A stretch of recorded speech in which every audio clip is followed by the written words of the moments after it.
ਵਾਹਿਗੁਰੂ ਜੀ ਕਾ ਖਾਲਸਾ ਵਾਹਿਗੁਰੂ ਜੀ ਕੀ ਫਤਿਹ ਜੀ। ਸਾਰੇ ਵੀਰਾਂ ਭੈਣਾਂ ਨੂੰ ਸਵਾਗਤ ਹੈ ਜੀ ਤੁਹਾਡਾ ਸਾਰਿਆਂ ਦਾ ਆਨਲਾਈਨ ਗੁਰਮਤਿ ਕਲਾਸ ਵਿੱਚ।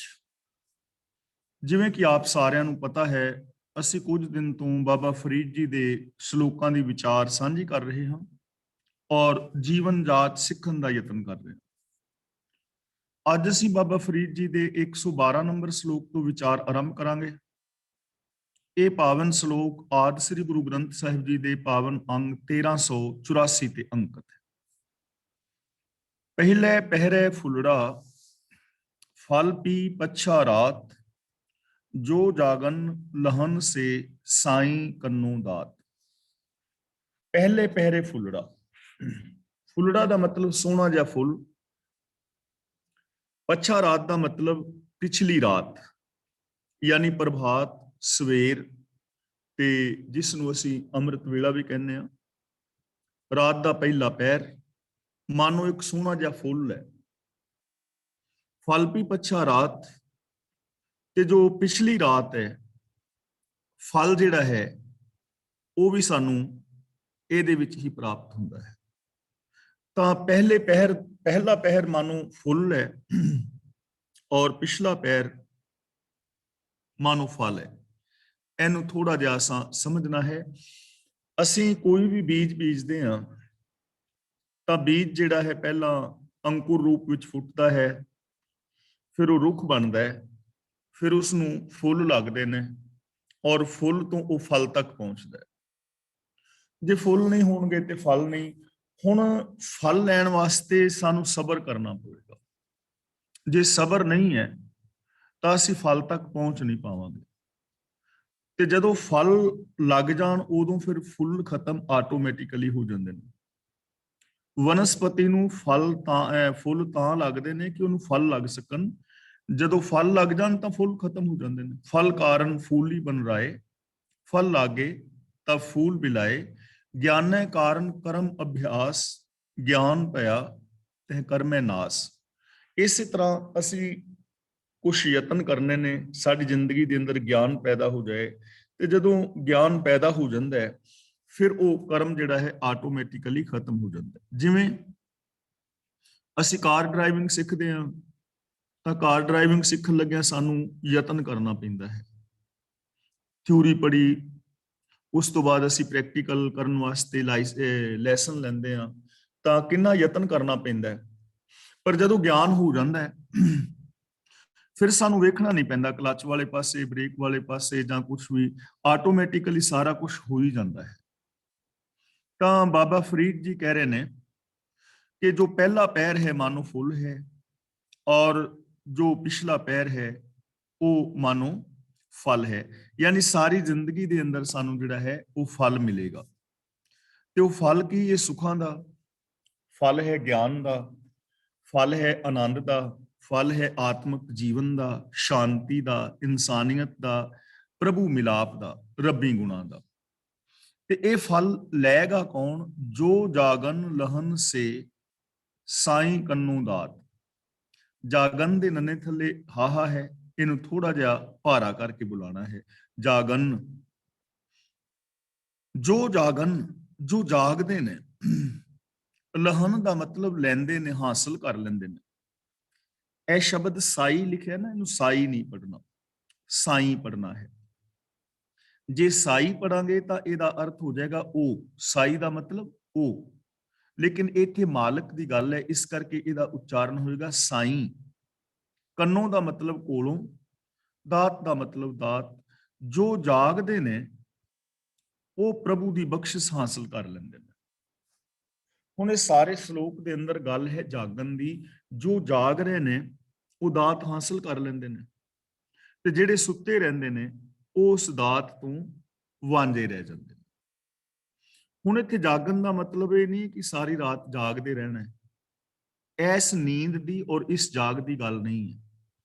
ਦੇਖੋ, ਜੋ ਡਾਕਟਰ ਲੋਕ ਸਾਨੂੰ ਦੱਸਦੇ ਨੇ ਕਿ 6 ਤੋਂ ਲੈ ਕੇ 8 ਘੰਟੇ ਤੱਕ ਆਮ ਜੋ ਬੰਦਾ ਹੈ ਨਾ, ਉਹਨੂੰ ਇੰਨੀ ਨੀਂਦ ਦੀ ਲੋੜ ਹੁੰਦੀ ਹੈ। ਇੰਨੀ ਨੀਂਦ ਸਾਨੂੰ ਚਾਹੀਦੀ ਹੈ 6 ਤੋਂ ਲੈ ਕੇ 8 ਘੰਟੇ ਤੱਕ। ਥੋੜੀ ਵੱਧ ਘੱਟ ਹੋ ਸਕਦੀ ਹੈ, ਇਹਦੇ ਬਾਰੇ ਡਾਕਟਰ ਲੋਕ ਜ਼ਿਆਦਾ ਦੱਸ ਸਕਦੇ ਨੇ। ਯਾਨੀ ਨੀਂਦ ਦਾ ਹੋਣਾ ਬਹੁਤ ਜ਼ਰੂਰੀ ਹੈ। ਜਦੋਂ ਨੀਂਦ ਡਿਸਟਰਬ ਹੋ ਜਾਏ ਨਾ ਤਾਂ ਬੰਦਾ ਮਾਨਸਿਕ ਰੋਗਾਂ ਦਾ ਸ਼ਿਕਾਰ ਹੋ ਜਾਂਦਾ। ਜਿਹੜੇ ਬੰਦੇ ਮਾਨਸਿਕ ਰੋਗਾਂ ਦੇ ਸ਼ਿਕਾਰ ਹੁੰਦੇ ਨੇ ਨਾ, ਸਭ ਤੋਂ ਪਹਿਲਾਂ ਉਹਨਾਂ ਦੇ ਨੀਂਦ ਦੇ ਉੱਤੇ ਹੀ ਅਸਰ ਹੁੰਦਾ। ਜਾਂ ਤਾਂ ਨੀਂਦ ਜ਼ਿਆਦਾ ਆਉਣੀ ਸ਼ੁਰੂ ਹੋ ਜਾਏਗੀ ਜਾਂ ਬਿਲਕੁਲ ਘਟ ਜਾਏਗੀ। ਇਹ ਇੱਕ ਵੱਖਰਾ ਟੌਪਿਕ ਹੈ। ਗੱਲ ਇਸ ਨੀਂਦ ਔਰ ਇਸ ਜਾਗਣ ਦੀ ਨਹੀਂ ਹੈ, ਗੱਲ ਹੈ ਗਿਆਨ ਔਰ ਅਗਿਆਨ ਦੀ, ਸੁਚੇਤ ਹੋਣ ਦੀ ਔਰ ਅਚੇਤ ਹੋਣ ਦੀ। ਦਾਤ ਉਹ ਲੈਂਦੇ ਨੇ ਸੁੱਖਾਂ ਦੀ, ਗੁਣਾਂ ਦੀ, ਜਿਹੜੇ ਸੁਚੇਤ ਨੇ, ਜਿਹੜੇ ਜਾਗ ਰਹੇ ਨੇ, ਜਿਹੜੇ ਆਪਣੇ ਬੋਲਾਂ ਨੂੰ ਵੇਖਦੇ ਨੇ ਕਿ ਮੇਰੇ ਬੋਲਾਂ ਦਾ ਅਸਰ ਕੀ ਹੋਏਗਾ ਦੂਜੇ ਤੇ, ਮੇਰੇ ਆਪਣੇ ਤੇ। ਇੱਕ ਨਾ ਮੈਸੇਜ WhatsApp ਤੇ ਤੁਹਾਨੂੰ ਵੀ ਆਉਂਦਾ ਹੋਣਾ, ਇੱਕ ਪਿਕਚਰ ਬਣੀ ਹੈ ਜ਼ਬਾਨ ਦੀ ਔਰ ਦਿਮਾਗ ਦੀ, ਤੇ ਉਹਦੇ ਵਿੱਚ ਇੱਕ ਤਾਰ ਦਿੱਤੀ ਹੈ ਤੇ ਉਹਦੇ ਤੇ ਲਿਖਿਆ ਹੈ ਕਿ ਬੋਲਣ ਤੋਂ ਪਹਿਲਾਂ ਇਹ ਵੇਖ ਲਓ ਵੀ ਇਹ ਕਨੈਕਟ ਹੋ ਗਏ ਨੇ ਕਿ ਨਹੀਂ, ਜ਼ਬਾਨ ਔਰ ਦਿਮਾਗ ਦਾ ਦੋਵਾਂ ਦਾ ਕਨੈਕਸ਼ਨ ਜੁੜ ਗਿਆ ਕਿ ਨਹੀਂ। ਤੇ ਜੇ ਦਿਮਾਗ ਦੇ ਨਾਲ ਕਨੈਕਸ਼ਨ ਨਹੀਂ ਜੁੜਿਆ ਤੇ ਨਾ ਬੋਲੋ, ਕਿਉਂਕਿ ਫਿਰ ਜੋ ਮਰਜ਼ੀ ਬੋਲੀ ਜਾਵਾਂਗੇ। ਜਿਵੇਂ ਆਪ ਥੋੜੀ ਦੇਰ ਪਹਿਲਾਂ ਵਿਚਾਰ ਕਰ ਰਹੇ ਸੁਣੋ ਕਿ 60, 70 ਜਾਂ 80 ਕਿਲੋ ਦੇ ਸਰੀਰ ਨੂੰ ਕੰਟਰੋਲ ਕਰਨ ਦੀ ਬਜਾਏ ਜੇ ਜ਼ਬਾਨ ਨੂੰ ਕੰਟਰੋਲ ਕਰ ਲਿਆ ਜਾਏ ਤਾਂ ਉਹਦਾ ਜ਼ਿਆਦਾ ਲਾਭ ਹੈ। ਤਾਂ ਜਾਗਣਾ ਦਾ ਮਤਲਬ ਕਿ ਜੋ ਮੈਂ ਬੋਲ ਰਿਹਾ ਹਾਂ, ਇਹਨਾਂ ਬੋਲਾਂ ਦਾ ਦੂਜਿਆਂ ਤੇ ਅਸਰ ਕੀ ਹੋਏਗਾ। ਕਿਸੇ ਦਾ ਨੁਕਸਾਨ ਤੇ ਨਹੀਂ ਹੋਏਗਾ, ਕਿਸੇ ਦਾ ਦਿਲ ਤੇ ਨਹੀਂ ਦੁਖੇਗਾ, ਕਿਸੇ ਦੇ ਅੰਦਰ ਨੈਗੇਟਿਵਿਟੀ ਤਾਂ ਪੈਦਾ ਨਹੀਂ ਹੋ ਜਾਏਗੀ, ਕਿਸੇ ਦੀ ਭਾਵਨਾ ਨੂੰ ਆਹਤ ਤੇ ਨਹੀਂ ਹੋਏਗਾ, ਪਹਿਲੀ ਗੱਲ। ਦੂਜੀ ਗੱਲ, ਜੋ ਮੈਂ ਬੋਲ ਰਿਹਾ ਮੇਰੇ ਤੇ ਕੀ ਅਸਰ ਹੋਏਗਾ ਕਿ ਮੈਂ ਨੈਗੇਟਿਵ ਤੇ ਨਹੀਂ ਹੋ ਜਾਵਾਂਗਾ, ਕਿ ਮੇਰੇ ਦੂਜਿਆਂ ਦੇ ਨਾਲ ਸੰਬੰਧ ਟੁੱਟ ਤੇ ਨਹੀਂ ਜਾਣਗੇ। ਇਸੇ ਤਰ੍ਹਾਂ ਜੋ ਮੈਂ ਸੁਣ ਰਿਹਾ ਹਾਂ, ਜੋ ਮੈਂ ਕਰ ਰਿਹਾ ਹਾਂ, ਕਿ ਉਹਨਾਂ ਦਾ ਕੋਈ ਨੁਕਸਾਨ ਮੇਰਾ ਤੇ ਨਹੀਂ ਹੋਏਗਾ, ਦੂਜੇ ਦਾ ਨਹੀਂ ਹੋਏਗਾ, ਸਮਾਜ ਦਾ ਨੁਕਸਾਨ ਤੇ ਨਹੀਂ ਹੋਏਗਾ। ਜਿਹੜੇ ਇਹ ਚੀਜ਼ਾਂ ਸੋਚਦੇ ਨੇ ਉਹ ਜਾਗ ਰਹੇ ਨੇ, ਉਹਨੂੰ ਕਹਿੰਦੇ ਨੇ ਜਾਗਣਾ, ਸੁਚੇਤ ਹੋਣਾ। ਤੇ ਕੁਝ ਲੋਕ ਅਚੇਤ ਨੇ, ਬੇਪਰਵਾਹ ਨੇ ਇਸ ਗੱਲੋਂ, ਨੁਕਸਾਨ ਹੁੰਦਾ ਹੈ ਕੀ ਹੁੰਦਾ ਹੈ ਉਹਨਾਂ ਨੂੰ ਇਸ ਬਾਰੇ ਕੁਝ ਨਹੀਂ, ਉਹ ਕਰਮ ਕੀਤੀ ਜਾ ਰਹੇ ਨੇ। ਜੇ ਨਸ਼ੇ ਵਰਤ ਰਹੇ ਨੇ ਤਾਂ ਵਰਤੀ ਜਾ ਰਹੇ ਨੇ, ਜੇ ਚੋਰੀ ਕਰ ਰਹੇ ਨੇ ਤੇ ਕਰੀ ਜਾ ਰਹੇ ਨੇ, ਰਿਸ਼ਵਤ ਲੈ ਰਹੇ ਨੇ ਤੇ ਰਿਸ਼ਵਤ ਲੈ ਰਹੇ ਨੇ। ਹੁਣ ਜਿਵੇਂ ਆ ਕਿਸਾਨ ਅੰਦੋਲਨ ਦੀ ਗੱਲ ਹੈ ਤਾਂ ਸਰਕਾਰ ਨਜਾਇਜ਼ ਅੜੀ ਤੇ ਅੜੀ ਹੋਈ ਹੈ। ਯਾਨੀ ਕਹਿਣ ਤੋਂ ਭਾਵ ਕਿ ਉਹ ਲੋਕ ਅਚੇਤ ਨੇ, ਜਿਹੜੇ ਹਾਨੀ ਔਰ ਲਾਭ ਨੂੰ ਨਹੀਂ ਵਿਚਾਰਦੇ, ਤੇ ਜਿਹੜੇ ਹਾਨੀ ਔਰ ਲਾਭ ਨੂੰ ਵਿਚਾਰ ਰਹੇ ਨੇ ਉਹ ਲੋਕ ਜਾਗਦੇ ਨੇ। ਤਾਂ ਇੱਥੇ ਸਾਨੂੰ ਇਹ ਸਮਝਾਇਆ ਜਾ ਰਿਹਾ ਹੈ ਕਿ ਜਿਹੜੇ ਜਾਗਦੇ ਨੇ, ਸੁਚੇਤ ਨੇ, ਉਹ ਦਾਤ ਹਾਸਲ ਕਰ ਲੈਂਦੇ ਨੇ। ਦਾਤਾਂ ਹੈ ਚਾਰ ਚੁਫੇਰੇ ਨੇ, ਸੁਖ ਚਾਰ ਚੁਫੇਰੇ ਖਿਲਰੇ ਹੋਏ ਨੇ, ਸ਼ਾਂਤੀ ਚਾਰ ਚੁਫੇਰੇ ਹੈ, ਸ਼ੁਭ ਗੁਣ ਤੁਹਾਡੇ ਅੰਦਰ ਮੇਰੇ ਅੰਦਰ ਭਰੇ ਪਏ ਨੇ।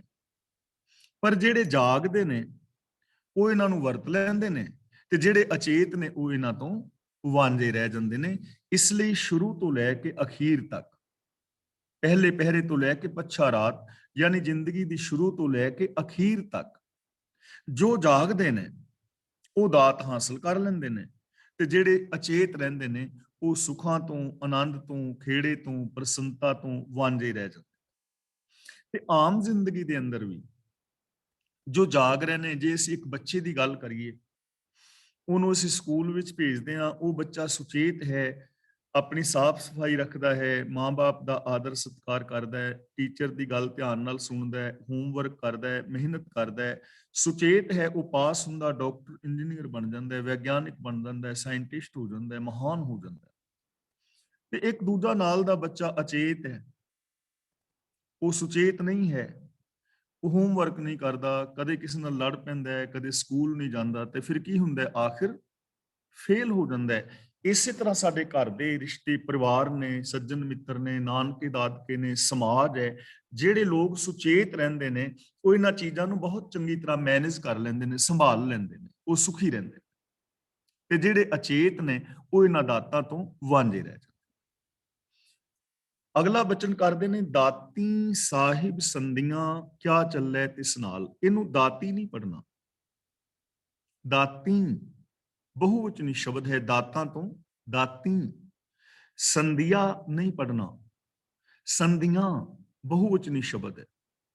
ਦਾਤੀ ਸਾਹਿਬ ਸੰਧੀਆਂ ਕਿਆ ਚੱਲੇ ਤਿਸ ਨਾਲ, ਇੱਕ ਜਾਗੰਦੇ ਨਾਲ ਹਨ, ਇੱਕ ਨਾ ਸੁੱਤਿਆਂ ਦੇ ਉਠਾਲ। ਦਾਤੀ ਦਾ ਮਤਲਬ ਬਖਸ਼ਿਸ਼ਾਂ, ਜਿੰਨੀਆਂ ਵੀ ਇਸ ਸੰਸਾਰ ਦੇ ਅੰਦਰ ਜੋ ਕੁਝ ਵੀ ਹੈ ਰੱਬ ਦੀ ਦਾਤ ਹੀ ਹੈ।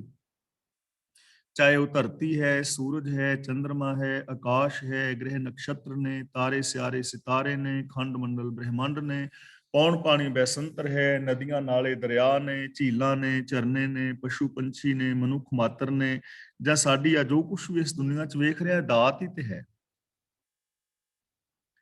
ਦਾਤੀ ਸਾਹਿਬ ਸੰਧੀਆਂ ਬਖਸ਼ਿਸ਼ਾਂ ਮਾਲਕ ਦੀਆਂ ਆਪਣੀਆਂ ਨੇ। ਕਿਆ ਚੱਲੇ ਤਿਸ ਨਾਲ, ਕਿਆ ਚੱਲੇ ਤਿਸ ਨਾਲ ਦਾ ਮਤਲਬ ਉਹਦੇ ਤੇ ਜ਼ੋਰ ਨਹੀਂ ਚੱਲ ਸਕਦਾ। ਅਸੀਂ ਕੋਈ ਦਾਤ ਜ਼ੋਰ ਨਾਲ ਨਹੀਂ ਲੈ ਸਕਦੇ। ਹੁਣ ਇਹ ਚੀਜ਼ ਨਾ ਸਮਝਣ ਵਾਲੀ, ਇੱਥੇ ਜ਼ੋਰ ਦਾ ਮਤਲਬ ਹੈ ਮਨਹੱਠ। ਜੇ ਕੋਈ ਚਾਹੇ ਕਿ ਮੈਂ ਜ਼ੋਰ ਨਾਲ ਮਨਹੱਠ ਦੇ ਨਾਲ ਕੋਈ ਸ਼ੈ ਪ੍ਰਾਪਤ ਕਰ ਲਵਾਂ ਤਾਂ ਐਸਾ ਨਹੀਂ ਹੋਏਗਾ। ਯਾਨੀ ਨਿਯਮ ਤੋਂ ਬਾਹਰ ਕੋਈ ਚੀਜ਼ ਨਹੀਂ ਮਿਲੇਗੀ। ਹਰ ਸ਼ੈ ਮਿਲੇਗੀ ਨਿਯਮ ਵਿੱਚ, ਭਾਣੇ ਵਿੱਚ, ਰਜਾ ਵਿੱਚ, ਸਿਸਟਮ ਦੇ ਅੰਦਰ। ਜੇ ਹੁਣ ਕਾਰ ਆਦਿ ਕਿਸੇ ਨੇ ਬਣਾਈ ਹੈ ਨਾ, ਕਾਰਡ ਕੱਢੀਏ ਤਾਂ ਕਿਸੇ ਨਿਯਮ ਦੇ ਅੰਦਰ ਕੱਢੀ ਹੈ। ਜੇ ਹਵਾਈ ਜਹਾਜ਼ ਨੇ, ਕੰਪਿਊਟਰ ਹੈ, ਜਾਂ ਜੋ ਕੁਝ ਵੀ ਬੰਦੇ ਨੇ ਖੋਜੀਆਂ ਨੇ, ਉਹ ਕਿਸੇ ਨਿਯਮ ਦੇ ਅੰਦਰ ਹੈ, ਨਿਯਮ ਤੋਂ ਬਾਹਰ ਨਹੀਂ ਹੈ।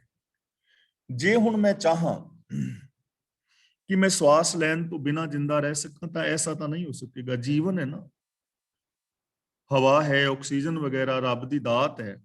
ਤੇ ਜੇ ਮੈਂ ਕਹਾਂ ਕਿ ਮੈਂ ਸਿਸਟਮ ਤੋਂ ਬਾਹਰ ਵੀ ਜਿੰਦਾ ਰਹਿ ਸਕਣਾ, ਮੈਂ ਤੇ ਕੱਲ ਤੋਂ ਪਾਣੀ ਦੇ ਵਿੱਚ ਰਹਿਣਾ ਸ਼ੁਰੂ ਕਰਨਾ, ਜਿਵੇਂ ਮੱਛੀਆਂ ਡੱਡੀਆਂ ਰਹਿੰਦੀਆਂ ਨੇ ਪਾਣੀ ਵਿੱਚ, ਉਵੇਂ ਰਹਿਣਾ, ਤਾਂ ਉਵੇਂ ਮੈਂ ਰਹਿ ਹੀ ਨਹੀਂ ਸਕਾਂਗਾ ਜਿੰਨਾ ਮਰਜ਼ੀ ਯਤਨ ਕਰ ਲਵਾਂ, ਕਿਉਂਕਿ ਸਿਸਟਮ ਤੋਂ ਬਾਹਰ ਹੈ ਨਾ। ਇਸ ਲਈ ਕਿਆ ਚੱਲੇ ਤਿਸ ਨਾਲ ਦਾ ਮਤਲਬ ਉਹਦੇ ਤੇ ਕੋਈ ਜ਼ੋਰ ਨਹੀਂ ਚੱਲਦਾ। ਹੁਕਮ ਤੋਂ ਬਾਹਰ ਕੁਝ ਨਹੀਂ ਪਾਇਆ ਜਾ ਸਕਦਾ। ਜੇ ਕੋਈ ਚਾਹੇ ਕਿ ਮੈਂ ਦਸਮ ਦੁਆਰ ਵਿੱਚ ਪ੍ਰਾਣ ਚੜਾ ਕੇ ਰੱਬ ਨੂੰ ਪਾ ਲਵਾਂ ਤੇ ਰੱਬ ਦੀ ਰਜ਼ਾ ਦਾ ਪਾਲਣ ਨਾ ਕਰਾਂ, ਕਿ ਮੈਂ ਸਮਾਧੀਆਂ ਤੇ ਲਾਵਾਂ, ਲੇਕਿਨ ਲੋਕਾਂ ਦੇ ਨਾਲ ਮੈਂ ਬੋਲ ਭੈੜੇ ਬੋਲਾਂ, ਚੋਰੀਆਂ ਕਰਾਂ, ਬੇਈਮਾਨੀਆਂ ਕਰਾਂ, ਤਾਂ ਨਿਰੇ ਦਸਮ ਦੁਆਰ ਵਿੱਚ ਪ੍ਰਾਣ ਚੜਾਉਣ ਨਾਲ ਕੀ ਹੋਏਗਾ? ਕੱਖ ਵੀ ਨਹੀਂ। ਮਨ ਨਿਰਮਲ ਨਹੀਂ ਦਸਵੇਂ ਦੁਆਰ, ਭਰਮ ਆਵੇ ਮੂੜਾ ਵਾਰੋ ਵਾਰ। ਇਸ ਲਈ ਨਿਯਮ ਨੇ, ਉਹਨਾਂ ਨਿਯਮਾਂ ਨੂੰ ਫੋਲੋ ਕਰਨਾ ਹੈ। ਇਸ ਲਈ ਜੇ ਅਸੀਂ ਸੁੱਖ ਚਾਹੁੰਦੇ ਹਾਂ ਤਾਂ ਸੁੱਖ ਵਾਸਤੇ ਵੀ ਕੁਝ ਨੇਮ ਨੇ। ਸ਼ਾਂਤੀ ਨਾਲ ਰਹਿਣਾ, ਪਿਆਰ ਨਾਲ ਰਹਿਣਾ, ਸੱਚੀ ਜ਼ਿੰਦਗੀ ਜੀਣੀ, ਸਹੀ ਕਰਮ ਕਰਨੇ, ਸਹੀ ਪਰਿਵਾਰ ਨੂੰ ਜੇ ਠੀਕ ਰੱਖਣਾ ਤੇ ਸਾਰੇ ਪਰਿਵਾਰ ਦੇ ਮੈਂਬਰ ਸੱਚ ਦਾ ਪਾਲਨ ਕਰਨ, ਤਾਂ ਹੀ ਹੈ ਨਾ। ਤੇ ਜੇ ਪਾਲਨ ਨਹੀਂ ਕਰਨਗੇ ਤੇ ਕਦੀ ਵੀ ਐਸਾ ਨਹੀਂ ਹੋਏਗਾ। ਦਾਤੀ ਸਾਹਿਬ ਸੰਧੀਆਂ ਕਿਆ ਚੱਲੇ ਇਸ ਨਾਲ, ਉਹਦੇ ਅੱਗੇ ਜ਼ੋਰ ਨਹੀਂ ਚੱਲਦਾ। ਨਿਯਮ ਤੋਂ ਬਾਹਰ, ਰਜਾ ਤੋਂ ਬਾਹਰ ਕੁਝ ਨਹੀਂ ਪਾਇਆ ਜਾ ਸਕਦਾ। ਇੱਕ ਜਾਗੰਦੇ ਨਾ ਲਹਨ, ਇੱਥੇ ਲਹਨ ਦੇ ਨੰਨੇ ਨਾਲ ਹਾਹਾ ਹੈ। ਇੱਕ ਜਾਗੰਦੇ ਨਾ ਲਹਨ, ਇੱਕ ਨਾ, ਇੱਥੇ ਵੀ ਹਾਹਾ ਹੈ, ਥੋੜਾ ਭਾਰਾ ਕਰਨਾ। ਇੱਕ ਨਾ ਸੁੱਤਿਆਂ ਦੇ ਉਠਾਲ, ਇੱਥੇ ਸੁੱਤਿਆ ਨਹੀਂ ਪੜਨਾ, ਸੁੱਤਿਆ। ਜੇ ਸੁੱਤਿਆ ਪੜਾਂਗੇ ਨਾ ਤਾਂ ਇਹ ਸੰਬੋਧਨ ਵਾਚਕ ਹੋ ਜਾਏਗਾ ਕਿਸੇ ਸੁੱਤੇ ਹੋਏ ਬੰਦੇ ਵਾਸਤੇ। ਸੁੱਤਿਆ, ਇੱਥੇ ਸੁੱਤਿਆਂ, ਸੁੱਤਿਆਂ ਦਾ ਮਤਲਬ ਸੁੱਤੇ ਹੋਇਆਂ ਨੂੰ, ਜਾਗੰਦੇ ਦਾ ਮਤਲਬ ਜਾਗਦੇ। ਤਾਂ ਕਈ ਲੋਕ ਐਸੇ ਨੇ ਜਿਹੜੇ ਜਾਗਦੇ ਨੇ ਲੇਕਿਨ ਉਹ ਰੱਬ ਦੀਆਂ ਦਾਤਾਂ ਨਹੀਂ ਲੈ ਸਕਦੇ। ਜਾਗਦੇ ਦਾ ਮਤਲਬ ਉਹਨਾਂ ਨੂੰ ਗਿਆਨ ਤੇ ਹੈ, ਗਿਆਨ ਹੁੰਦਿਆਂ ਹੋਇਆਂ ਵੀ ਉਹ ਇਹਨਾਂ ਦਾਤਾਂ ਤੋਂ ਵਾਂਝੇ ਨੇ। ਐਸੇ ਬਹੁਤ ਲੋਕ ਨੇ। ਇੱਕ ਜਾਗਣ ਦੇ ਨਾਲ ਹੈ, ਇੱਕ ਨਾ, ਇੱਕ ਜਾਗਦੇ ਵੀ ਨਹੀਂ ਲੈ ਰਹੇ। ਜਾਗਦੇ ਦਾ ਮਤਲਬ ਗਿਆਨ ਤੇ ਹੈ, ਪਤਾ ਹੈ ਕਿ ਸੱਚ ਬੋਲਣ ਦਾ ਫਾਇਦਾ ਹੈ, ਝੂਠ ਬੋਲਣ ਦਾ ਨੁਕਸਾਨ ਹੈ। ਇਸ ਗੱਲ ਦਾ ਪਤਾ ਹੈ, ਲੋਕ ਜਾਗ ਰਹੇ ਨੇ, ਲੇਕਿਨ ਜਾਗਦੇ ਹੋਏ ਗਿਆਨਵਾਨ ਹੁੰਦਿਆਂ ਵੀ, ਸਮਝ ਹੁੰਦਿਆਂ ਵੀ ਸੱਚ ਨਹੀਂ ਬੋਲਦੇ, ਝੂਠ ਬੋਲਦੇ। ਜਾਗ ਰਹੇ ਨੇ, ਪਤਾ ਹੈ ਕਿ ਪ੍ਰੇਮ ਨਾਲ ਰਹਿਣਾ ਚਾਹੀਦਾ ਹੈ, ਪ੍ਰੇਮ ਭਾਵਨਾ ਅੰਦਰ ਹੈ, ਹਰ ਇੱਕ ਦੇ ਅੰਦਰ ਹੈ। ਜਾਗ ਵੀ ਰਹੇ ਨੇ, ਪਤਾ ਵੀ ਹੈ, ਗਿਆਨ ਵੀ ਹੈ, ਲੇਕਿਨ ਪ੍ਰੇਮ ਨਹੀਂ ਕਰਦੇ, ਈਰਖਾ ਕਰਦੇ। ਪਤਾ ਹੈ ਕ੍ਰੋਧ ਨਹੀਂ ਕਰਨਾ ਚਾਹੀਦਾ, ਕ੍ਰੋਧ ਕਰਨ ਨਾਲ ਮੇਰਾ ਨੁਕਸਾਨ ਹੋਏਗਾ, ਇਸ ਗੱਲ ਦਾ ਗਿਆਨ ਹੈ, ਲੇਕਿਨ ਬੰਦਾ ਫਿਰ ਪ੍ਰੇਮ ਨਹੀਂ ਹਾਸਲ ਕਰਦਾ। ਕ੍ਰੋਧ ਦੇ ਅੰਦਰ ਆਪਣੇ ਰਿਸ਼ਤੇ ਨਾਤੇ ਤੋੜ ਬੈਂਦਾ, ਘਰ ਦਾ ਸਮਾਨ ਹੀ ਤੋੜ ਲੈਂਦਾ। ਹੋਰ ਕੁਛ ਨਾ ਹੋਵੇ ਤਾਂ ਆਪਣਾ ਫੋਨ ਹੀ ਚੁੱਕ ਕੇ ਕੰਧ ਨਾਲ ਦੇ ਮਾਰੇਗਾ, ਉਹ ਹੀ ਤੋੜ ਲੇਗਾ, ਫਿਰ ਪਛਤਾਉਂਦਾ ਰਹੇਗਾ। ਇੱਕ ਨਾ ਸੁੱਤਿਆਂ ਦੇ ਉਠਾਲ, ਤੇ ਇੱਕ ਉਹ ਨੇ ਜਿਹੜੇ ਅਚੇਤ ਨੇ, ਜਿਨ੍ਹਾਂ ਨੂੰ ਇਸ ਬਾਰੇ ਗਿਆਨ ਨਹੀਂ ਹੈ, ਸਮਝ ਨਹੀਂ ਹੈ, ਪਰ ਕਦੇ ਉਹ ਗੁਰਦੁਆਰੇ ਸਾਹਿਬ ਆ ਜਾਣ, ਕਿਸੇ ਚੰਗੇ ਬੰਦੇ ਦੀ ਗੱਲ ਸੁਣ ਲੈਣ, ਕੋਈ ਚੰਗੀ ਪੁਸਤਕ ਪੜ੍ਹ ਲੈਣ, ਜਾਂ ਉਹਨਾਂ ਦੇ ਆਪਣੇ ਅੰਦਰੋਂ ਆਵਾਜ਼ ਆ ਜਾਏ ਕਿ ਮੈਂ ਗਲਤ ਕਰ ਰਿਹਾ ਹਾਂ। ਕਿਸੇ ਚੰਗੇ ਬੰਦੇ ਨੂੰ ਵੇਖ ਕੇ ਉਹਨਾਂ ਨੂੰ ਇਹ ਸਮਝ ਆ ਜਾਏ ਕਿ ਯਾਰ ਇਹ ਕਿੰਨਾ ਚੰਗਾ ਬੰਦਾ ਹੈ ਤੇ ਮੈਂ ਵੀ ਐਵੇਂ ਕਰ ਸਕਦਾ, ਤਾਂ ਉਹ ਜਾਗ ਜਾਂਦਾ ਹੈ, ਉਹ ਇਹਨਾਂ ਕੰਮਾਂ ਨੂੰ ਛੱਡ ਦਿੰਦਾ ਹੈ। ਜਿਵੇਂ ਹੁਣ ਸ਼ੇਖ ਸੱਜਣ ਸੀ, ਸੁੱਤਾ ਹੋਇਆ ਸੀ ਨਾ, ਆਏ ਗਏ ਮੁਸਾਫਰ ਨੂੰ ਲੁੱਟਣਾ, ਕਤਲ ਕਰਨਾ, ਕੋਡਾ ਪੀਲ, ਸੁੱਤਾ ਹੋਇਆ ਸੀ ਨਾ, ਅਗਿਆਨਤਾ ਕਰਕੇ ਕਰੀ ਜਾ ਰਹੇ ਸਨ। ਲੇਕਿਨ ਸੁੱਤਿਆਂ ਨੂੰ ਆਣ ਕੇ ਜਗਾ ਦਿੱਤਾ ਨਾ, ਗੁਰੂ ਦੇ ਚਰਨਾਂ ਦੀ ਸ਼ਰਨ ਚ ਆਏ ਤੇ ਸੁੱਤੇ ਵੀ ਜਾਗ ਗਏ। ਗੰਗੂ ਹੈ, ਚੰਦੂ ਹੈ, ਪਤਾ ਹੈ ਗੁਰੂ ਦੇ ਨੇੜੇ ਨੇ, ਲੇਕਿਨ ਨਹੀਂ ਲੈ ਸਕੇ। ਪ੍ਰਿਥਿਆ ਹੈ, ਗੁਰੂ ਦੇ ਬਿਲਕੁਲ ਨਜ਼ਦੀਕ ਹੈ, ਸਮਝ ਸਾਰਾ ਕੁਝ, ਲੇਕਿਨ ਨਹੀਂ ਲੈ ਸਕਿਆ। ਬਾਬਾ ਸ੍ਰੀ ਚੰਦ ਜੀ ਹੈ, ਗੁਰੂ ਦਾ ਪੁੱਤਰ ਹੈ, ਗੁਰੂ ਦੇ ਚਰਨਾਂ ਵਿੱਚ ਹਰ ਟਾਈਮ, ਲੇਕਿਨ ਉਹ ਦਾਤ ਨਹੀਂ ਲੈ ਸਕੇ ਨਾ। ਤਾਂ ਗੱਲ ਇਹ ਹੈ ਕਿ ਗਿਆਨਵਾਨ ਹੁੰਦਿਆਂ ਵੀ ਕਈ ਲੋਕ ਉਹਨਾਂ ਚੀਜ਼ਾਂ ਦੀ ਵਰਤੋਂ ਨਹੀਂ ਕਰਦੇ, ਤੇ ਕਈ ਲੋਕ ਅਗਿਆਨ ਦੇ ਵਿੱਚੋਂ ਵੀ ਜਾਗ ਜਾਂਦੇ ਨੇ ਔਰ ਉਹ ਇਹ ਦਾਤਾਂ ਹਾਸਲ ਕਰ ਸਕਦੇ ਨੇ। ਇਸ ਲਈ ਇਹ ਦੋਵੇਂ ਪੋਸੀਬਿਲਿਟੀਜ਼ ਹਰ ਇਨਸਾਨ ਦੇ ਅੰਦਰ ਮੌਜੂਦ ਨੇ। ਜੇਕਰ ਇੱਕ ਗਿਆਨਵਾਨ ਬੰਦਾ ਜਿਸ ਨੂੰ ਸਮਝ ਹੈ ਤੇ ਸਮਝ ਹੁੰਦਿਆਂ ਹੋਇਆਂ ਜੇ ਉਹ ਚੰਗੇ ਗੁਣਾਂ ਨੂੰ ਨਹੀਂ ਅਪਣਾਉਂਦਾ ਤਾਂ ਉਹਦੀ ਜ਼ਿੰਦਗੀ ਵੀ ਤਬਾਹ ਹੋ ਜਾਏਗੀ, ਬੇਸ਼ੱਕ ਉਹਨੂੰ ਗਿਆਨ ਜਿੰਨਾ ਮਰਜ਼ੀ ਹੋਵੇ। ਜੇ ਕਿਸੇ ਨੂੰ ਪਤਾ ਹੋਵੇ ਕਿ ਲਾਲ ਬੱਤੀ ਤੇ ਰੁਕਣਾ ਹੈ, ਹਰੀ ਤੇ ਚੱਲਣਾ ਹੈ, ਤੇ ਫਿਰ ਵੀ ਉਹ ਲਾਲ ਬੱਤੀ ਚੋਂ ਕੱਢੇ ਗੱਡੀ ਤੇ ਐਕਸੀਡੈਂਟ ਹੋਏਗਾ, ਉਹਦੇ ਤੇ ਪਰਚਾ ਦਰਜ ਹੋਏਗਾ, ਉਹਨੂੰ ਜੁਰਮਾਨਾ ਹੋਏਗਾ। ਇਹਦਾ ਮਤਲਬ ਇਹ ਨਹੀਂ ਕਿ ਉਹਨੂੰ ਤੇ ਪਤਾ ਸੀ, ਉਹ ਕਵੇ ਹਾਂ ਮੈਨੂੰ ਤੇ ਪਤਾ ਹੈ, ਮੈਨੂੰ ਨੌਲੇਜ ਹੈ ਵੀ ਬੱਤੀ ਤੇ ਰੁਕਣਾ ਚਾਹੀਦਾ ਹੈ, ਮੇਰਾ ਚਲਾਨ ਕਿਉਂ ਕੱਟ ਰਹੇ ਹੋ? ਉਹਨਾਂ ਨੇ ਕਹਿਣਾ ਵੀ ਤੂੰ ਰੁਕਿਆ ਤੇ ਨਹੀਂ ਨਾ। ਤੇ ਇੱਕ ਉਹ ਨੇ ਜਿਹੜੇ ਫਿਰ ਸਿੱਖ ਲੈਂਦੇ ਨੇ, ਜਾਗ ਜਾਂਦੇ ਨੇ। ਯਾਨੀ ਸੰਭਾਵਨਾ ਹੈ ਕਿ ਜੇ ਗਿਆਨਵਾਨ ਬੰਦਾ ਗਿਆਨ ਹੁੰਦਿਆਂ, ਸਮਝ ਹੁੰਦਿਆਂ ਉਸ ਸਮਝ ਨੂੰ ਸਹੀ ਨਹੀਂ ਵਰਤੇਗਾ ਤਾਂ ਉਹਦੀ ਜ਼ਿੰਦਗੀ ਵਿੱਚ ਵੀ ਦੁੱਖ ਆਣਗੇ। ਦੂਜੀ ਗੱਲ ਇਹ ਕਹੀ ਜਾ ਰਹੀ ਹੈ ਕਿ ਨਾ ਸੁੱਤਿਆਂ ਦੇ ਉਠਾਲ ਇੱਕ ਅਗਿਆਨੀ ਨੇ, ਜਿਨ੍ਹਾਂ ਨੂੰ ਸਮਝ ਨਹੀਂ ਹੈ, ਤਾਂ ਇਹਦਾ ਮਤਲਬ ਇਹ ਨਹੀਂ ਕਿ ਉਹ ਸਾਰੀ ਜ਼ਿੰਦਗੀ ਦੁਖੀ ਹੀ ਰਹਿਣਗੇ। ਜੇ ਉਹ ਜਾਗ ਜਾਣ, ਜੇ ਉਹ ਸੁਚੇਤ ਹੋ ਜਾਣ ਤਾਂ ਉਹ ਵੀ ਦਾਤਾਂ ਹਾਸਲ ਕਰ ਸਕਦੇ ਨੇ। ਇਸ ਲਈ ਦਾਤਾਂ ਇਸ ਦੁਨੀਆ ਦੇ ਵਿੱਚ ਨੇ, ਉਹ ਸਾਹਿਬ ਦੀਆਂ ਨੇ, ਚਾਰ ਚੁਫੇਰੇ ਫੈਲੀਆਂ ਹੋਈਆਂ ਨੇ। ਉਹਨਾਂ ਦਾਤਾਂ ਨੂੰ ਹਾਸਲ ਕਰਨ ਵਾਸਤੇ ਸਾਨੂੰ ਪਾਤਰ ਬਣਨਾ ਪਵੇਗਾ। ਸਾਨੂੰ ਜੋ ਰਿਕੁਆਇਰਮੈਂਟਸ ਨੇ ਉਹ ਪੂਰੀਆਂ ਕਰਨੀਆਂ ਪੈਣਗੀਆਂ। ਜਿਹੜੇ ਰਿਕੁਆਇਰਮੈਂਟਸ ਪੂਰੀਆਂ ਕਰਨਗੇ ਉਹਨਾਂ ਨੂੰ ਦਾਤਾਂ ਮਿਲ ਜਾਣਗੀਆਂ। ਇੱਕ ਨੂੰ ਰਿਕੁਆਇਰਮੈਂਟ ਦਾ ਪਤਾ ਹੈ ਕਿ ਇਹ ਰਿਕੁਆਇਰਮੈਂਟ ਪੂਰੀ ਕਰਨੀ ਹੈ, ਐਵੇਂ ਹੋ ਸਕਦੀ ਹੈ, ਪਰ ਉਹ ਨਹੀਂ ਪੂਰੀ ਕਰਦਾ ਤਾਂ ਵੀ ਉਹ ਵਾਂਝਾ ਰਹਿ ਜਾਏਗਾ, ਕਿਉਂਕਿ ਗੱਲ ਤਾਂ ਰਿਕੁਆਇਰਮੈਂਟ ਪੂਰੀ ਕਰਨ ਦੀ ਹੈ। ਤੇ ਇੱਕ ਬੰਦੇ ਨੂੰ ਨਹੀਂ ਪਤਾ ਵੀ ਰਿਕੁਆਇਰਮੈਂਟ ਕੀ ਹੈ, ਪਰ ਉਹ ਕਿਤੋਂ ਪੜ੍ਹ ਲੈਂਦਾ ਹੈ, ਕਿਤੋਂ ਸਿੱਖ ਲੈਂਦਾ ਹੈ ਔਰ ਉਹ ਸਮਝ ਲੈਂਦਾ ਹੈ, ਫਿਰ ਉਹ ਰਿਕੁਆਇਰਮੈਂਟ ਪੂਰੀ ਕਰ ਦਿੰਦਾ ਤੇ ਉਹਨੂੰ ਦਾਤ ਮਿਲ ਜਾਂਦੀ ਹੈ। ਇਸ ਲਈ ਜ਼ਰੂਰਤ ਰੱਬੀ ਹੁਕਮ ਦੇ ਅੰਦਰ ਚੱਲਣ ਦੀ ਹੈ। ਅਗਲਾ ਬਚਨ ਕਰਦੇ ਨੇ, ਢੂੰਡੇਂਦੀਏ ਸੁਹਾਗ ਕੂ ਤਉ ਤਨ ਕਾਈ ਕੋਰ, ਜਿਨ੍ਹਾਂ ਨਾਉ ਸੁਹਾਗਣੀ ਤਿਨਾਂ ਝਾਕ ਨਾ ਹੋਰ। ਜਿਨ੍ਹਾਂ ਔਰ ਤਿਨਾਂ ਦੇ ਨੰਨੇ ਥੱਲੇ ਹਾਹਾ ਹੈ, ਇਹਨੂੰ ਜਿਨ੍ਹਾਂ ਨਹੀਂ ਪੜਾਂਗੇ ਥੋੜਾ ਜਿਹਾ ਭਾਰਾ ਕਰਕੇ, ਜਿਨ੍ਹਾਂ ਤਿਨਾਂ। ਢੂੰਡੇਂਦੀਏ ਹੁਣ ਦੇਖੋ ਲਿਖਿਆ ਹੈ ਢੂਡੇ ਦੀਏ, ਇਹਨੂੰ ਢੂਡੇ ਦੀਏ ਨਹੀਂ, ਇਹਨੂੰ ਢੂੰਡੇਂਦੀਏ, ਪਹਿਲੇ ਟੱਡੇ ਤੇ ਟਿੱਪੀ ਲਾਵਾਂਗੇ। ਢੂੰਡੇਂਦੀਏ ਸੁਹਾਗ ਕੂ ਤਉ ਤਨ ਕਾਈ ਕੋਰ, ਇਹਨੂੰ ਪੜਾਂਗੇ ਤਉ। ਤਉ ਦਾ ਮਤਲਬ ਤੂੰ, ਤੇਰੇ ਵਿੱਚ। ਕੋਰ ਦਾ ਮਤਲਬ ਕਮੀ। ਕੂ ਦਾ ਮਤਲਬ ਨੂੰ। ਢੂੰਡੇਂਦੀਏ ਦਾ ਮਤਲਬ ਲੱਭਦੀਏ। ਸੁਹਾਗ ਕੂ ਦਾ ਮਤਲਬ ਪਤੀ ਨੂੰ, ਕਿ ਆਪਣੇ ਪਤੀ ਨੂੰ ਪਾਲਣ ਵਾਲੀ ਜੀਵ ਇਸਤਰੀ। ਕੋਈ ਪਤੀ ਨੂੰ ਲੱਭ ਰਿਹਾ ਨਾ, ਰੱਬ ਨੂੰ ਮਿਲਣ ਵਾਸਤੇ ਜੰਗਲਾਂ ਵਿੱਚ ਫਿਰ ਰਿਹਾ ਹੈ। ਕੋਈ ਪ੍ਰਭੂ ਨੂੰ ਮਿਲਣ ਵਾਸਤੇ ਧੂਣੀਆਂ ਤਾਈ ਬੈਠਾ, ਪੰਜ ਚਾਰ ਧੂਣੀਆਂ ਤਾ ਕੇ ਵਿਚਕਾਰ ਬੈਠਾ। ਕੋਈ ਲੱਤਾਂ ਖੜੀਆਂ ਕਰਕੇ ਸਿਰ ਥੱਲੇ ਕਰੀ ਬੈਠਾ, ਸ਼ੀਰਸ਼ ਆਸਨ। ਕੋਈ ਰੁੱਖ ਨਾਲ ਲਟਕਿਆ ਹੈ, ਕੋਈ ਦਸਮ ਦੁਆਰ ਵਿੱਚ ਪ੍ਰਾਣ ਚੜਾ ਰਿਹਾ ਹੈ, ਕੋਈ ਪਾਣੀ ਵਿੱਚ ਖੜਾ ਹੈ, ਕੋਈ ਜੰਗਲਾਂ ਵਿੱਚ ਵਿਚਰ ਰਿਹਾ ਹੈ, ਵਰਤਨ ਰਾਤੇ ਸਰਾਧ ਕਰ ਰਿਹਾ ਹੈ, ਜਪ ਤਪ ਸੰਜਮ ਕਰ ਰਿਹਾ ਹੈ, ਤੀਰਥਾਂ ਤੇ ਨਹਾ ਰਿਹਾ ਹੈ ਔਰ ਧਰਤੀ ਦੇ ਉੱਤੇ ਵਿਚਰਦਾ ਫਿਰਦਾ ਹੈ। ਜੋਗੀਏ ਕੱਪੜੇ ਪਾਈ ਫਿਰਦਾ, ਚਿੱਟੇ ਚੋਲੇ ਪਾਈ ਫਿਰਦਾ, ਜਾਂ ਹੋਰ ਬਹੁਤ ਕੁਝ ਕਰ ਰਹੇ ਨਾ ਲੋਕ। ਤਾਂ ਗੁਰੂ ਸਾਹਿਬ ਜੀ ਕਹਿੰਦੇ ਨੇ, ਹੇ ਪਤੀ ਨੂੰ ਲੱਭਣ ਵਾਲੀਏ ਜੀਵ ਇਸਤਰੀਏ, ਤਉ ਤਨ ਕਾਈ ਕੋਰ। ਕੋਰ ਦਾ ਮਤਲਬ ਕਮੀ। ਤੇਰੇ ਤਨ ਅੰਦਰ ਕੋਈ ਕਮੀ ਹੈ, ਯਾਨੀ ਤੇਰੇ ਜੀਵਨ ਵਿੱਚ ਕੋਈ ਕਮੀ ਹੈ, ਤੇਰੀ ਸੋਚ ਵਿੱਚ ਕੋਈ ਕਮੀ ਹੈ, ਤਾਂ ਤੈਨੂੰ ਰੱਬ ਨਹੀਂ ਲੱਭ ਰਿਹਾ, ਤਾਂ ਤੈਨੂੰ ਇਹ ਯਤਨ ਕਰਨੇ ਪੈ ਰਹੇ ਨੇ। ਤੂੰ ਇਹ ਯਤਨ ਕਰ ਰਹੀ, ਇਟ ਮੀਨਸ ਫਿਰ ਵੀ ਤੈਨੂੰ ਰੱਬ ਮਿਲ ਨਹੀਂ ਰਿਹਾ।